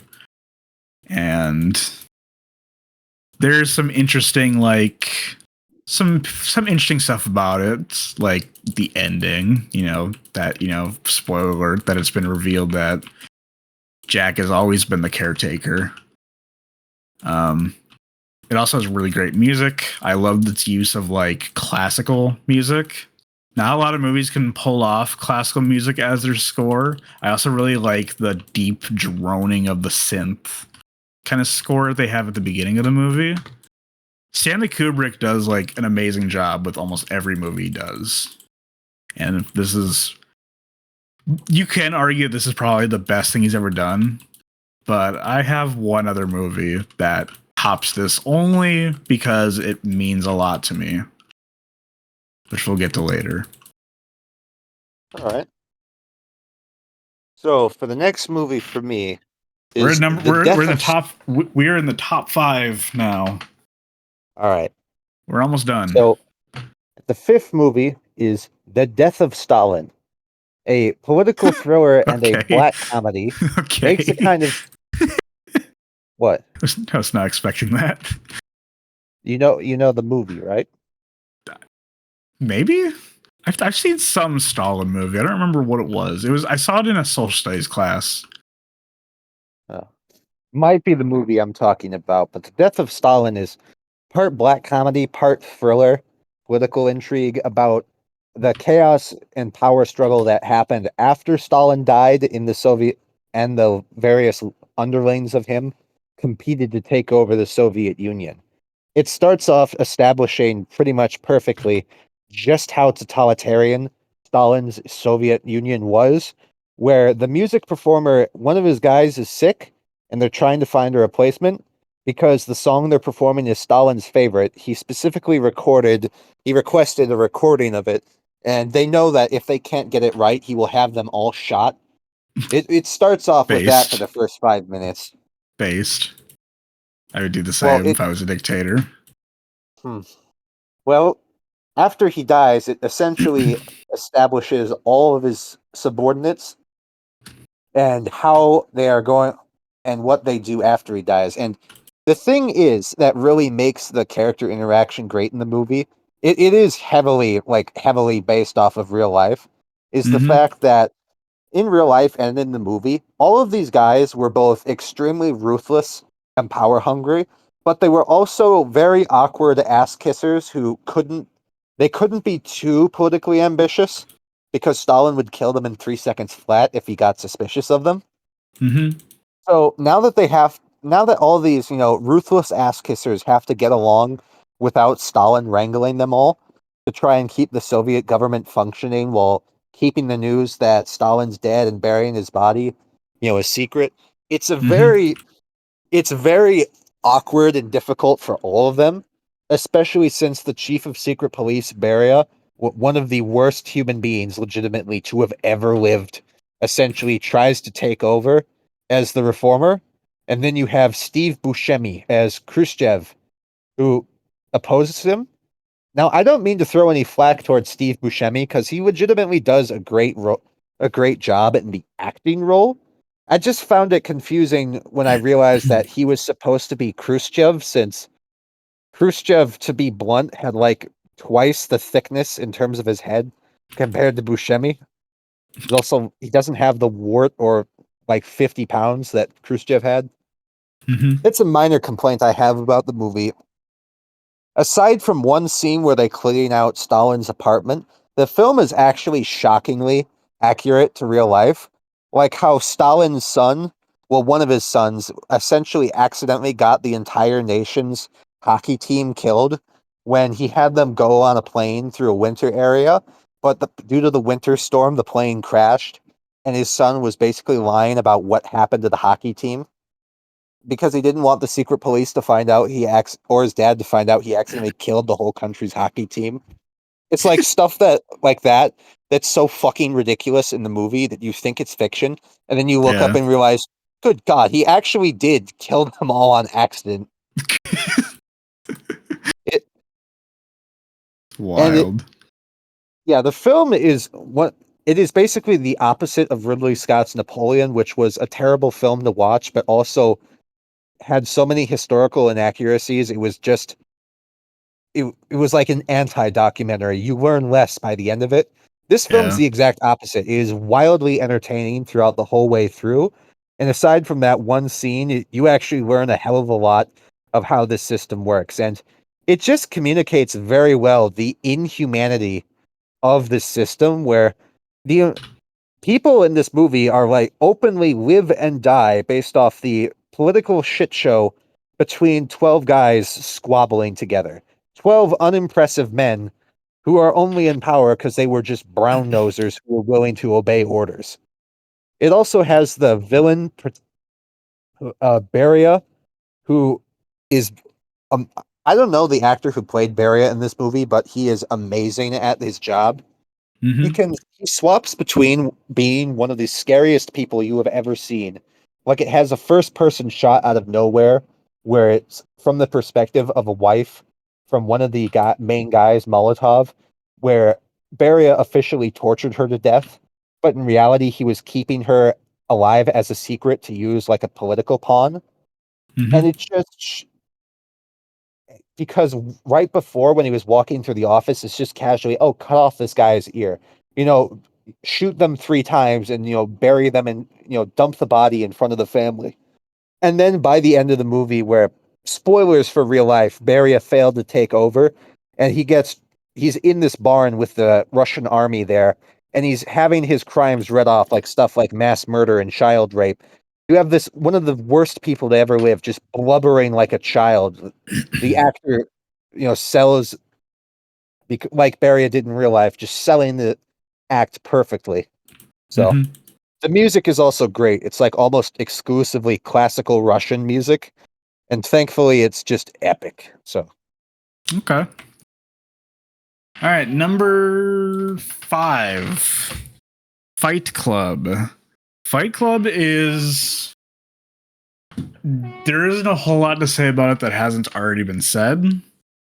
What I will say about it is I fucking love the music.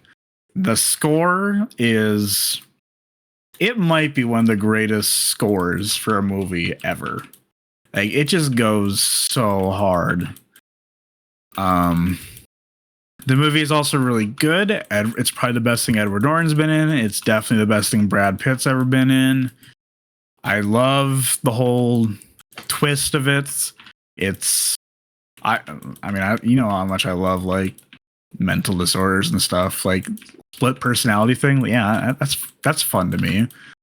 And it's like it's just a really good twist in general, I think, to me at least. I've never read the book, so I don't know how different the book is. But honestly, there isn't a lot that's like... There isn't like a whole lot to it I'd want to change to it. It's like almost a perfect movie. I kind of wish it got better recognition when it came out, because it didn't do well when it came out. And also, I wish it wasn't like worshipped by like film bro people.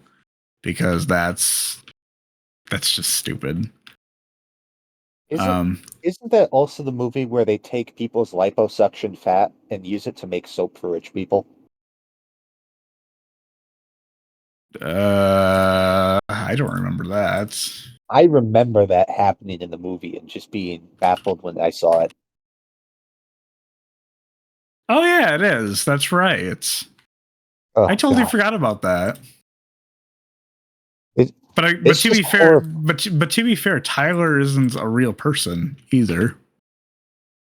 So, Well, I know, but that doesn't change the fact of what they did there.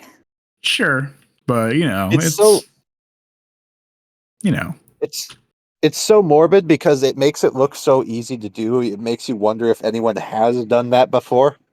probably. Oh, yay. But yeah, Fight Club is, for the longest time, it was in my top 4.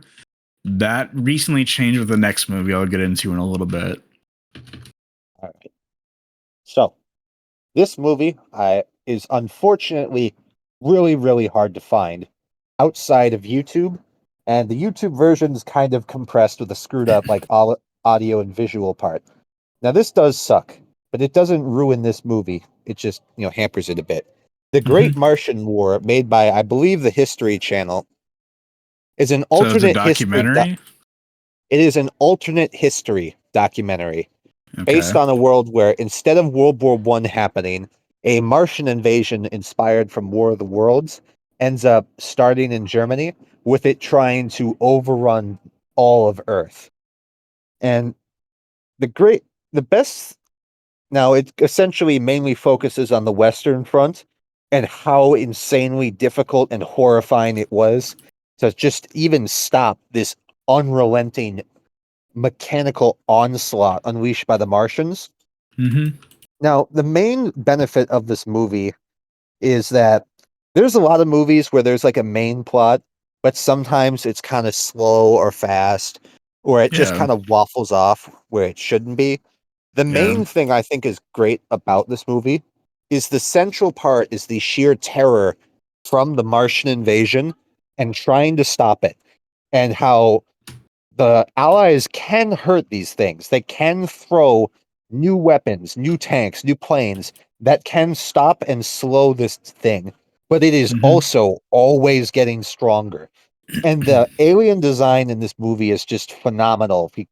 Not just they have these hordes of lice to sweep up resources from the battlefield, which are just these metallic, screeching, screaming, angry things, belching smoke, with these wires tearing through the ground, killing any wounded people and sucking them up as well with the metal.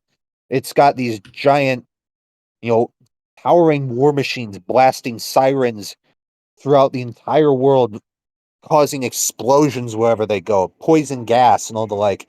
The alien designs in the movie are one of the best things because they do their job of making you absolutely scared shitless of what might happen if they could breach the defensive line. And it focuses on that central theme, trying to stop the invasion at all costs throughout the years, how they nearly lose time and again, but eventually beat them at a horrifically high cost. And everything from the plot, the music, to the speed of which everything occurs is hyper focused on this one plot beat and this utter story of desperation for humanity and eventual triumph. With the and it to this day is one of my favorite films because you can put it on at any time Mm-hmm. and it just sucks you through all the way through. And it's Okay. also very well made. The main shame I have about this movie is that unfortunately it's like one of the only alternate history documentaries ever made, which I think is pretty sad. The only other one I think I can think of is Sounds like you got to get to there's work this on that. what? Sounds like you got to get to work on that. Make some more. I mean, yeah, maybe because I am a fan of alternate history, and there's genuinely a lot of great alternate history stories. Like, not exactly in the documentary style, but plenty of people know about Amazon's The Man in the High Castle show, which parts of it were pretty great throughout. Mm-hmm. I c- The only other documentary I can think of is this one that's also on Amazon, which is basically this guy invented time travel, but the Soviets stole the designs and they were Yeah. screwing up all of history to win the Cold War. So the scientists had to go back in time and destroy it. And the Yeah. documentary is basically piecing together these facts. It's the war, the Great Martian War is an excellent film. It's a shame that it's so obscure nowadays since it's so good, but hopefully it inspires others. All right. Number 4 for me is a movie that I recently watched for the first time, and I immediately was in love with the movie. And that would be the movie that you hated, All That Jazz. All that jazz is it's a movie about the art of both theater and film, but also about the concept of overworking yourself nearly to death. What do you mean nearly to death? I saw that movie, but it was not nearly to death. Why'd you have to spoil it like that? Oh no, our North Korean audience will be ruined. Yeah, spoiler alert, he does die. um, um, anyway, it's about the idea of just overworking yourself and putting everything into your craft, even if it kills you in the end. And I really like that idea, in the message at least. It has some really amazing musical numbers. I especially, even since I first saw it, I've been still thinking about the Bye Bye Life segment at the very end of the movie. There's something about that segment that is so intense because you know that when he stops singing, he's dead. Like there's like this like you fear what's about to happen. And yeah, it's just a guy about, and it's a great like character piece too. I love character driven movies too. And this does a really good job, I think, at portraying, because this is a semi-autobiographical film inspired by the director of the film, because he also made, because the movie's about like a comedy film he directed, which shows up in this movie as like a stand-up comedy special, and then also like theater, because the director made the musical Chicago. Overall, I just really love I love movies that just takes it all the way to the max. Characters that like almost take it to the end. In this case, does take it to the end. And that's why I love it. It's almost, I mentioned with La La Land that it might be my favorite, that might be my favorite musical. This is kind of a musical, I suppose. Kind of. But it's definitely one of my favorite like biographical films ever made, even if it is slightly fictionalized. I fucking love the movie so much, and I really wish it was available better to watch. The best way to, every once in a while it appears on Tubi. I don't know if it's still on Tubi or not. The way I watched it is because I own the fucking Criterion Blu-ray for it, because I love physical media. Because it's not available to rent anywhere. You either must own it physically or wait every once in a while when it's on Tubi. Mm-hmm. But if it is on Tubi, or if you do happen to get the Criterion, fucking watch it immediately. It's a movie that you will not be the same person after watching. Yeah. I can't, in regards to that Tubi thing, I can't wait until like 90% of these streaming services just go bankrupt and they go crawling back to Netflix. And I still can't believe how much you hated All That Jazz. Look, it wasn't my cup of tea. I won't crap on you for liking the movie because that's not really my style. But I'm mainly just sick of constantly how they'll randomly shift these shows and movies from platform to platform, especially when 90% of them, when you look at the giant charts that show off the hundreds of them, have no real reason to exist. Yeah. So, thankfully, almost none of them are financially sustainable, and they'll all be dead within 10 years. So, except from like Good. Netflix and Hulu. Good. Anyway, now the top three are to be honest, are kind of like the obvious picks for me. But this is my honest like top three favorite film series ever. So first All up right. is Star Wars, and I'm talking Gross. specifically. Shut up! I'm talking about the Fucking hate originals, that. the originals and the prequels. None of that Disney stuff. Force Awakens was all right, but everything that came after that was a nightmare. Why do you sound So, like you're about to cry when you say that? I'm not. I'm getting out of bed, and that requires me to strain my back. So What an old man. shut up.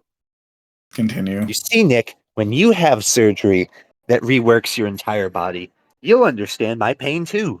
I've never had surgery in my life, unless you count like a cavity filling, and even then, that doesn't really That count. doesn't count. That does not count. Well, then I've never had surgery before. Well, if you live long enough, you will have it. It's kind of how it works. So. We'll see if I live past 25. The ripe old age, you know. I could join the 27 club. What's that? That is the club of like famous people who all died at the age of 27, either mysteriously or overdosing. Don't, please.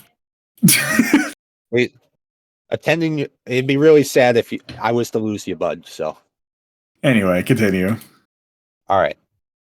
So, essentially, both the prequels and the originals are kind of the classic movie trilogies that everybody and their mother has watched. So I've only seen the first one. I've never seen the other ones in the original trilogy. Okay, so almost everyone has watched, and and I did not and like I did not like A New Hope. So okay, skipping over that point, everybody has basically said something about what they like about these movies, from the except music to me. the action and the like, except for certain other salty individuals. I'm However, not salty. It's just shitty movies. no, it's not. Anyway, it has the great music from John Williams, great Sure. action. The technology used in the movies was completely revolutionary in pretty much every film, whether it was the stop motion or the admittedly awkward CGI. Despite all the film's flaws, there's a reason why they ended up taking over the culture. It's just, not only is there a giant universe in it that you, even as a kid or an adult, you just want to explore. It's just fascinating. There's new cool things to learn under every rock, at least before Disney came in. Well, there's also the heart at each of the series, with the first one being essentially the heart being redeeming Luke's father, and the third one being one man's descent into hell, or how Anakin became Vader by going to discount sci-fi hell, Mustafar. And not to blather on since we've been here for a while, but one of the main things I do like about the Star Wars movies that I think nobody really mentions, which I find weird, is the villains in Star Wars is one of the few really major franchises where the villains are allowed to win outright and completely sometimes. And they don't do so by being dumbasses or just lucking their way into it. They do so by being ruthless, extremely intelligent, manipulative, or in Vader's case, terrifyingly strong. But in both The Empire Strikes Back and in Revenge of the Sith, both the endings to those movies, the Luke, I am your father, or the proclamation of the Galactic Empire, are infamous through film history for good reason, because both of them, the villains triumph, and it is no question about it. And that's something I feel like not just movies, but entertainment in general recently has had a real problem having, on how to just let their villains win in a smart way, so that while letting the heroes, come back to beat them by the end.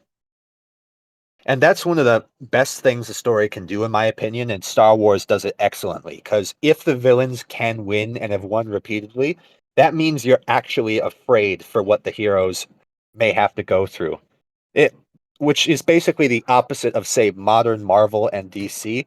No one is really afraid of what's going to happen in the next Captain Marvel movie or the next Ant-Man, because they will never be allowed to die or get even somewhat injured or crippled. They will stay the same. The villain will get killed off. Sorry. And things will just return to the status quo for the most part. And in Star Wars, it's the tale of the galaxy far, far away. And it was great to me as a kid, and it's still great now. So, Sure. All right. Number 3, as we alluded to, The Thing. oh yeah. So, is The Thing is sci-fi movie, or would you consider it a horror movie? Well, the reason I call it a sci-fi horror movie is it's categorized as such by the general public. I would say that's kind of more vague. I do think it creeps into sci-fi due to the fact not just the parasite is an alien, there's also a UFO in the movie. So while it is Sure. loose, it does count. So. I guess. All right. Well, anyway, I guess going off that, it's probably the greatest horror movie ever made. Like, genuinely, one of the greatest horror movies made. And I guess if we're calling it a sci-fi movie, it's the best sci-fi movie ever made. Everything about that movie is perfect, from the atmosphere to the effects to even the Ennio Morricone score. Like, it is really, really good.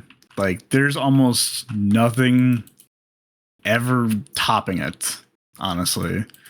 Like, I really wish the movie did well when it came out originally, because it flopped hard.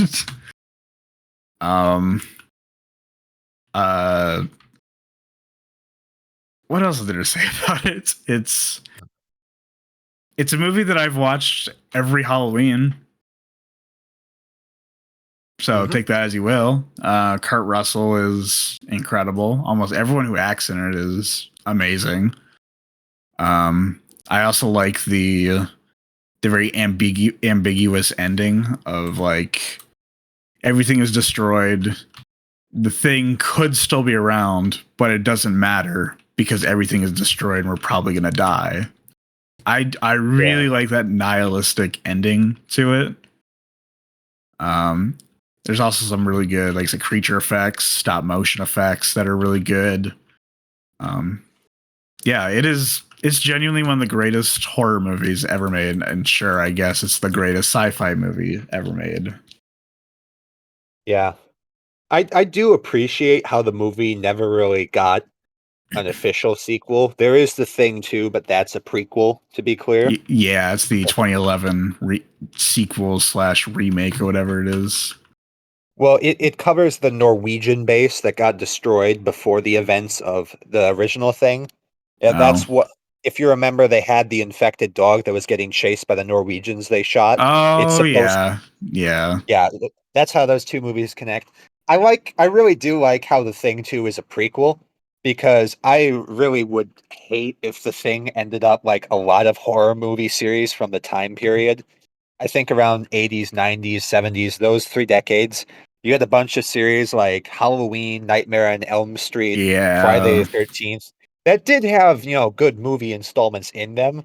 But Mm-hmm. by the time you get to, what is it, Jason in Space, or Jason Jason Takes X. Manhattan. But, Yeah. I'm kind of glad it's the dignity of the film wasn't like thrown through the wood chipper like those other series. Yeah, And that's fair. on an interesting note, did you know The Thing got a video game adaptation for the Yep, I know. original And Xbox? they're They're doing a remaking remake it. of it. Yep, I know. Yeah. That I'll play it actually when I'm looking forward to. I'll play it when it comes out. I'm not sure if it'll be on Xbox One. It probably won't, but I know it's that still it's gonna cool. be on. I know that it's gonna be on Steam. So that's all I care about.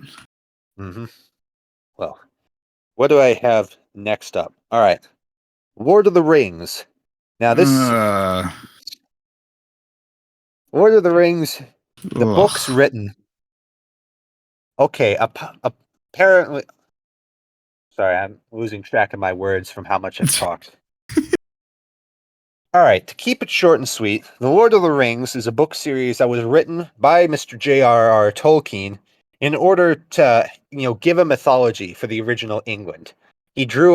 While making this, he basically drew on a bunch of different tropes from all across various myths from Western society and civilizations to create this one singular story of the Lord of the Rings. And you can really feel this same love and energy within the movies and the books. Tolkien was Sure. like the guy was basically a super autist who compiled everything he could together into these stories. And whether it's from the characters to the epic battles, the la- the lack of bad CGI, which swiftly after this series would Sure. unfortunately start to infect the movie industry, Well, namely it Hobbit affected the 1. first movie. Well, look, they were mostly practical effects through the main trilogy. It's when you get to Hobbit 1 that I just remember the first movie. Look, you can see some like PS2 looking graphics. look, uh, the film series is just great. It's the tip. It's like the culmination of just all the mythos and mythologies of the West, the tales of King Arthur and of ancient forest spirits and the like, into one heroic myth for all the West. It's a amazing story. It's got infinite depth. Amazon tried to make its own bastardization of it for their corporate views. And thankfully, that one bombed so horrifically, they basically stripped like half the budget from season 2 and will be continuing to do so. So I greatly appreciate that because Amazon is pretty much the exact opposite of everything Tolkien intended the Lord of the Rings to be. You know, you have this book and movie series that has like the culmination of like the soulful cultures, the lessons, the mythology, the tales and histories of hundreds of human peoples compared to the corporate sludge Amazon wants to make. So I'm glad to see Yeah. them getting humiliated. Yeah, Anyway, him and too. you also, on the side tangent, you had the Hobbit movies, which I will not pretend were astounding in quality, but especially since with the first one, the CGI was really apparent with the orcs in that one. Well, It's pretty. it's Five, fair. Five Armies was all right though, since that whole movie is just a giant 2 hour long battle scene. So that's my thoughts. All right, number 2 is Black Swan. Did I make you watch Black Swan one time? Yep, man, reviewed the whole thing. Okay, so I guess just a quick recap. It's again going back to the same kind of concept that I like of committing to the art so much it drives you insane. That's kind of what the movie is. It's this woman who wants to be the star ballerina in this show, and then she has to compete with this other person from it's Mila Kunis, in the only good movie she's ever been in. And it does a really good job of like getting under your nerves of like how tense everything feels. I don't even know how to describe the movie. Like, just go watch it. It's fucking amazing. It almost has everything I like in a movie. Like really good like psychological drama, but also having a little bit of horror in it too.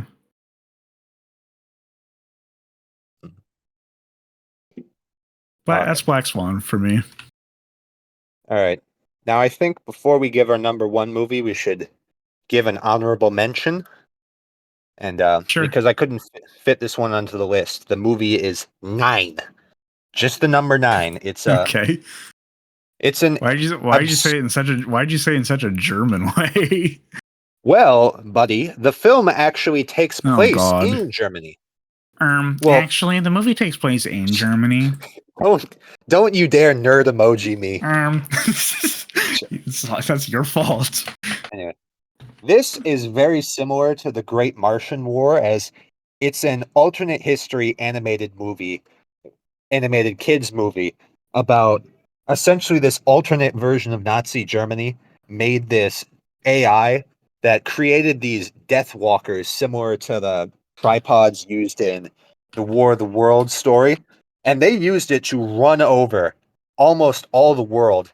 However, because they enslaved this AI and used it to pump out war machines relentlessly, it got tired of them and turned on them full Skynet style And it got shut off, but it also killed everyone.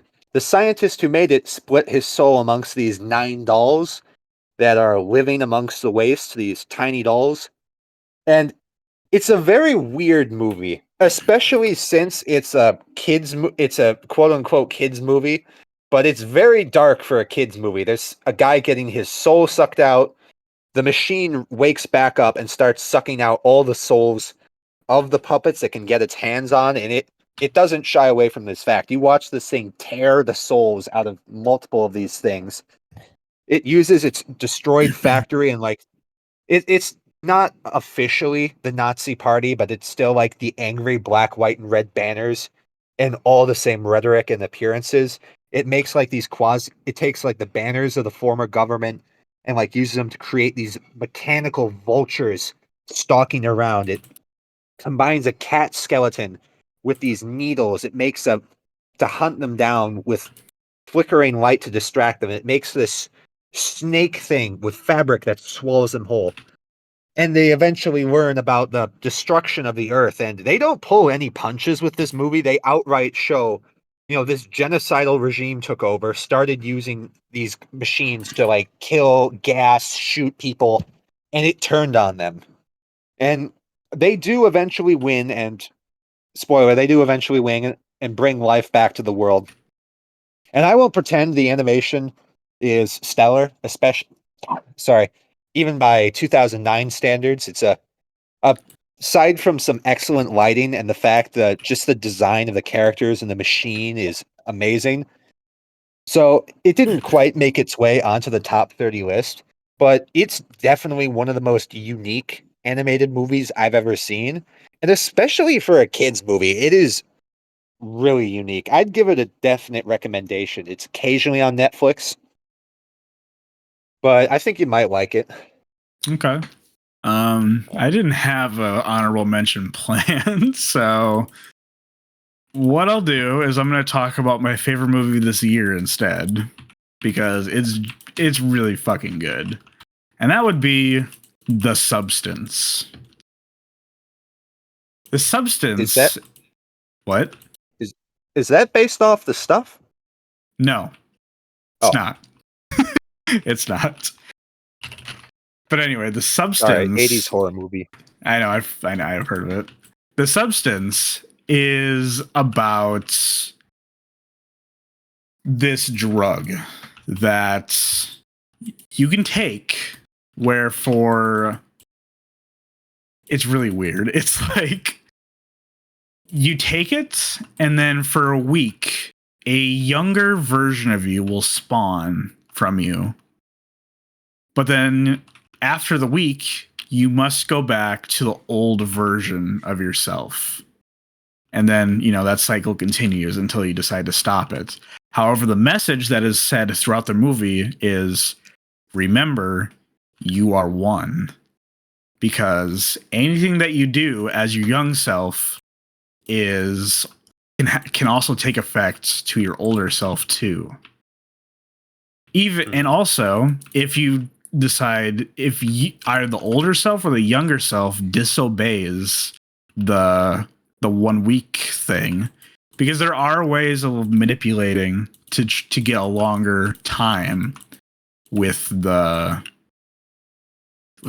substance thing, where you can technically be your younger self longer, but the longer you are away from your older self, the more decrepit your older self gets. For example, in the movie, she is able to kind of manipulate her older self into basically staying the younger version for about, I think it's like a couple months.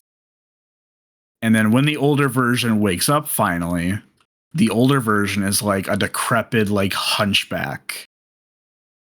Because it's been it's a body horror movie. It's a body horror black comedy movie. It's a movie that deals with themes of like self-esteem and like your appearance, constantly worrying about your appearance, because it's about an actress who is one day realizing that she's getting older and that she's getting less roles. So she finds this drug and is able to make a younger version of herself going by a different name that is getting all the big roles and is getting her all the big money. But like I said, the younger version gets really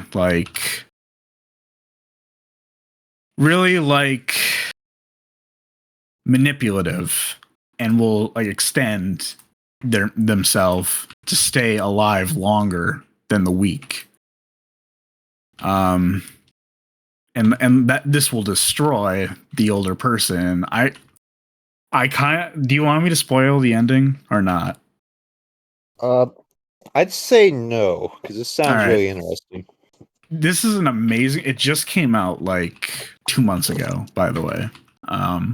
It might already be available to stream. I don't know, but it is absolutely, without a doubt, my favorite movie of the year. It is so creative, and the creature that, because the body horror creature at the end of the movie is very reminiscent of like 80s horror movies. And it looks it's all practical too. It's not CGI. All right, that's good. And it looks amazing. Everyone should see it. It's actually good. It did incredibly well at the box office, despite having like it almost has no marketing. You'll almost never see a trailer for it on TV or anything, just because nobody is like talking about it. It's mainly word of mouth that brought people in to see it, and it's done so well because of that. So I would highly recommend it. I gave it like a 9 out of 10 when I saw it for the first time. I cannot wait to watch it again. Also talk briefly, just very quickly, about another movie I saw that is my second favorite of the year, called Anora, which just came out within the past couple weeks. It's a really good movie about this stripper who ends up spending some time with this Russian guy. And they get married, and then the Russian guy's family starts to go after them because, as reasons you'll find out later in the movie, he's kind of an idiot. And so the whole movie is basically this kind of chase because he ends up running away, and they have to find him, and then also trying to get this annulment. It's a really good movie. It goes in kind of a weird direction, but I would I would recommend checking it out. It's like an 8 out of 10 for me. It just came out within the past week or 2 weeks, I think. And when I went to see it last Saturday, the theater was completely full, which I've almost never had that happen. Except the last time that has happened was Oppenheimer. So those are my honorable mentions. So take it away with your final movie. All right, Shrek 1, 2, and the musical. All right, I'm done. Yeah. I'm done. Well, no way you're ending it with Shrek. I am ending it with Shrek. All right, This podcast is never happening again. No, don't go there, Nick. Come on. You asked honestly what my favorite films were of all time. I can't believe that is your favorite movie, though. Look, I watched it a lot as a kid. And it was kind of, the comfort movie, if you ever had one of those. As I a have kid, comfort movies. Yeah, that was basically mine, Shrek 1 and 2. And they're just both really great movies on their own. They got great music, some of the best songs I've ever heard, like I Need a Hero or Hallelujah. Those are Swamps.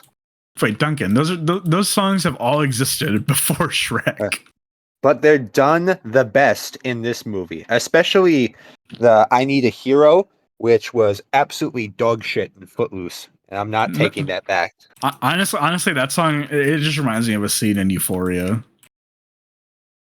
Never seen it, so I don't know how to comment on that. But you would hate Euphoria. The characters, mainly Shrek, are highly relatable. Having enough of society, they finally mentally snapped and just gone out to live in the middle of the forest before the government comes back just to mess with them again. The government is controlled by Facebook and manlets who have overthrown all civilized society. Well, yeah. The emblem of Farquaad is literally the Facebook logo. It's just an F on a blue background. We're really committing this to be your top movie. Yes. Both Shrek 1 and 2 are great. And then you get to Shrek the Musical, which I thought was going to be horrendous, but it was actually a great adaptation of Shrek 1 and also had some great songs in it. And I want to shout out the guy who played Lord Farquaad in that movie. Sorry, in the musical, because Lord Farquaad in that wasn't a midget, so he had to just walk around on his knees. And despite the sheer agony that would inevitably take, he puts in his friggin' all in any second he's on screen. So that's my top movies of all time. Yours? I cannot believe that You you know the reason you're having such a hard time with this is you can believe it. You know who I am. All right. Number 1, Eyes Wide Shut. I've talked about this before, but Eyes Wide Shut, I think, is one of the greatest movies ever made. It has everything I like in a movie. The fear of like the subconscious, the fear of the mind, as well as some really good performances by Tom Cruise. The best thing that Tom Cruise has ever been in, the best thing that Scientology boy has ever been in. Scientology boy. Nicole Kidman is fucking amazing. It is a very horny movie too. You might have noticed from some of the movies I've mentioned that is a common theme in the movies that I like. Oh, you don't say. Listen. I can't control what I like. Okay. I am not shitting on you for that, Nick. I'm just pointing out a pattern. There is a pattern that I have been told is a pattern in a lot of movies I like. I have been told it's a pattern.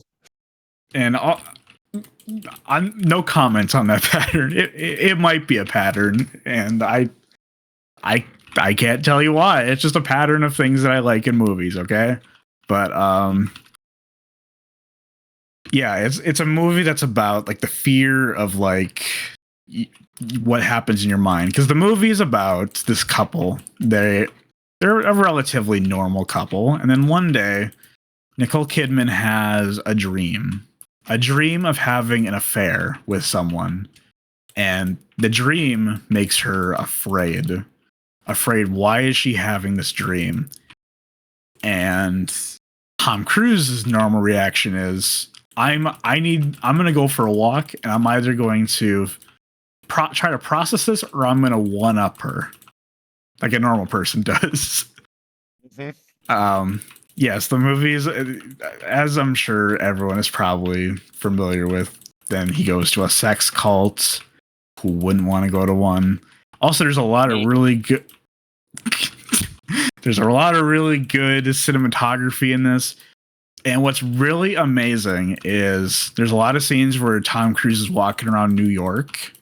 However, the entire movie was shot in England because Stanley Kubrick was notably scared of flying. And what he did was he rebuilt a huge set of New York to scale, practically. How much did that movie cost? I actually have no idea how much. What was the budget for it? Let me see. Because if I was the film financer, it costed $65 million to make a replica of like some streets and buildings in New York. all right, if I was the film financer, I'd be putting Kubrick in like a straitjacket and forcibly flying him to New York, because I would not spend that much on building a whole city block. There's a really fun little twist that involves that he goes into this, and that's also another thing I like: the fear of like finding things that you were not supposed to see. That I really love, and and of course the whole sex cult thing is something that he was not supposed to see. Mm-hmm. There's a really good twist on it that you'll eventually run into. And it's also a movie. It's the first like really weird movie I saw. I saw it when I was about 15, right right when the COVID pandemic happened, I saw this movie actually. And it was unlike anything I had ever seen in a movie ever. And I think to this day, it's still like unlike anything I've ever seen in a movie. Like the movie almost runs kind of like a play, to be honest. Like it's like theater. That's why Eyes Wide Shut is, in my opinion, the best Kubrick movie. I mean, The Shining is a very close second because it's so well made. But that's why I think Eyes Wide Shut's the best movie. It's the best Kubrick movie, but also, in my opinion, my top favorite movie. And I watch the movie at least once a year just to remind myself of how good it is. Alrighty then. Next time we should do top 50. God, no. Look, this has been fun, and I think we should, like, maybe a while later do one on, like, top 30 shows or video games, because those would also be fun, but... That could be fun. We'll have to leave that for a while. Was this really that draining? It's been almost 3 hours, Nick. I've been really productive in this time. I've been, like, building in Minecraft. I've been so productive during this. I don't know what you've done. You've been rotting in bed.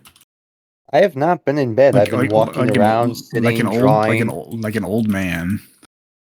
I was only in bed for like 20 minutes. Bro was taking a nap. Bro was yapping with you. 65 plus over here. Bro was dusting off his Xbox's air vents with a air spray can. 65 plus over here. Oh. Old man behavior. Old man behavior. I'm just taking care of my stuff. Anyway, time to go through the top 50 now. How about you start? No. You want to talk good movies sometimes later. I got honorable mentions other than 9 to bring up. No more right now. No more. Pharaoh sounds so scared. All right, everyone, this was fun, but my throat's literally about to give out right now, so... Coward. Anyway. Shush. Coward. Anyway, it's been great talking to you, Nick. And, we'll be back in 5 months from now. Well, not really. Like, I already have a topic list we weren't able to go over. We could do this, like, a week from now if we really wanted to. So instead of 5 months, it'll be 1 month. Yay! Why'd you text me? Oh, I just saw some film news we're going to be talking about next time. Okay. It's the Bob the Builder movie. Okay. It's about Jennifer Lopez and Anthony Ramos. It's about Bob, who's named Roberto in the film, who travels to Puerto Rico for a major construction job and digs deeper into what it means to build. I've had enough. And this already. And it's a live-action movie. I've had enough. All right. See ya. Bye. Hey, wait. Are we doing a film? Wait. Oh, what yeah, film? that's right. You're watching Requiem for a Dream. What am I watching? All right. What film should you watch? I'm tempted to recommend The Death of Stalin, but that one is really hard to find due to streaming screwing up, so... Okay. Is there a film you haven't seen from my favorite list that looks interesting?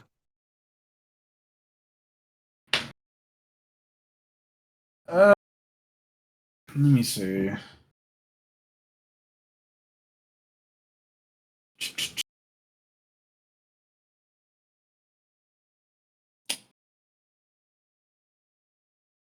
I could watch Life is Beautiful. All right. I'll watch that. All right. So we got it settled. Thank you, Nick. Yep. Thank you, everyone, for attending. My voice is about to give out, so thank you all, and goodbye. Bye-bye. This has been The Bar.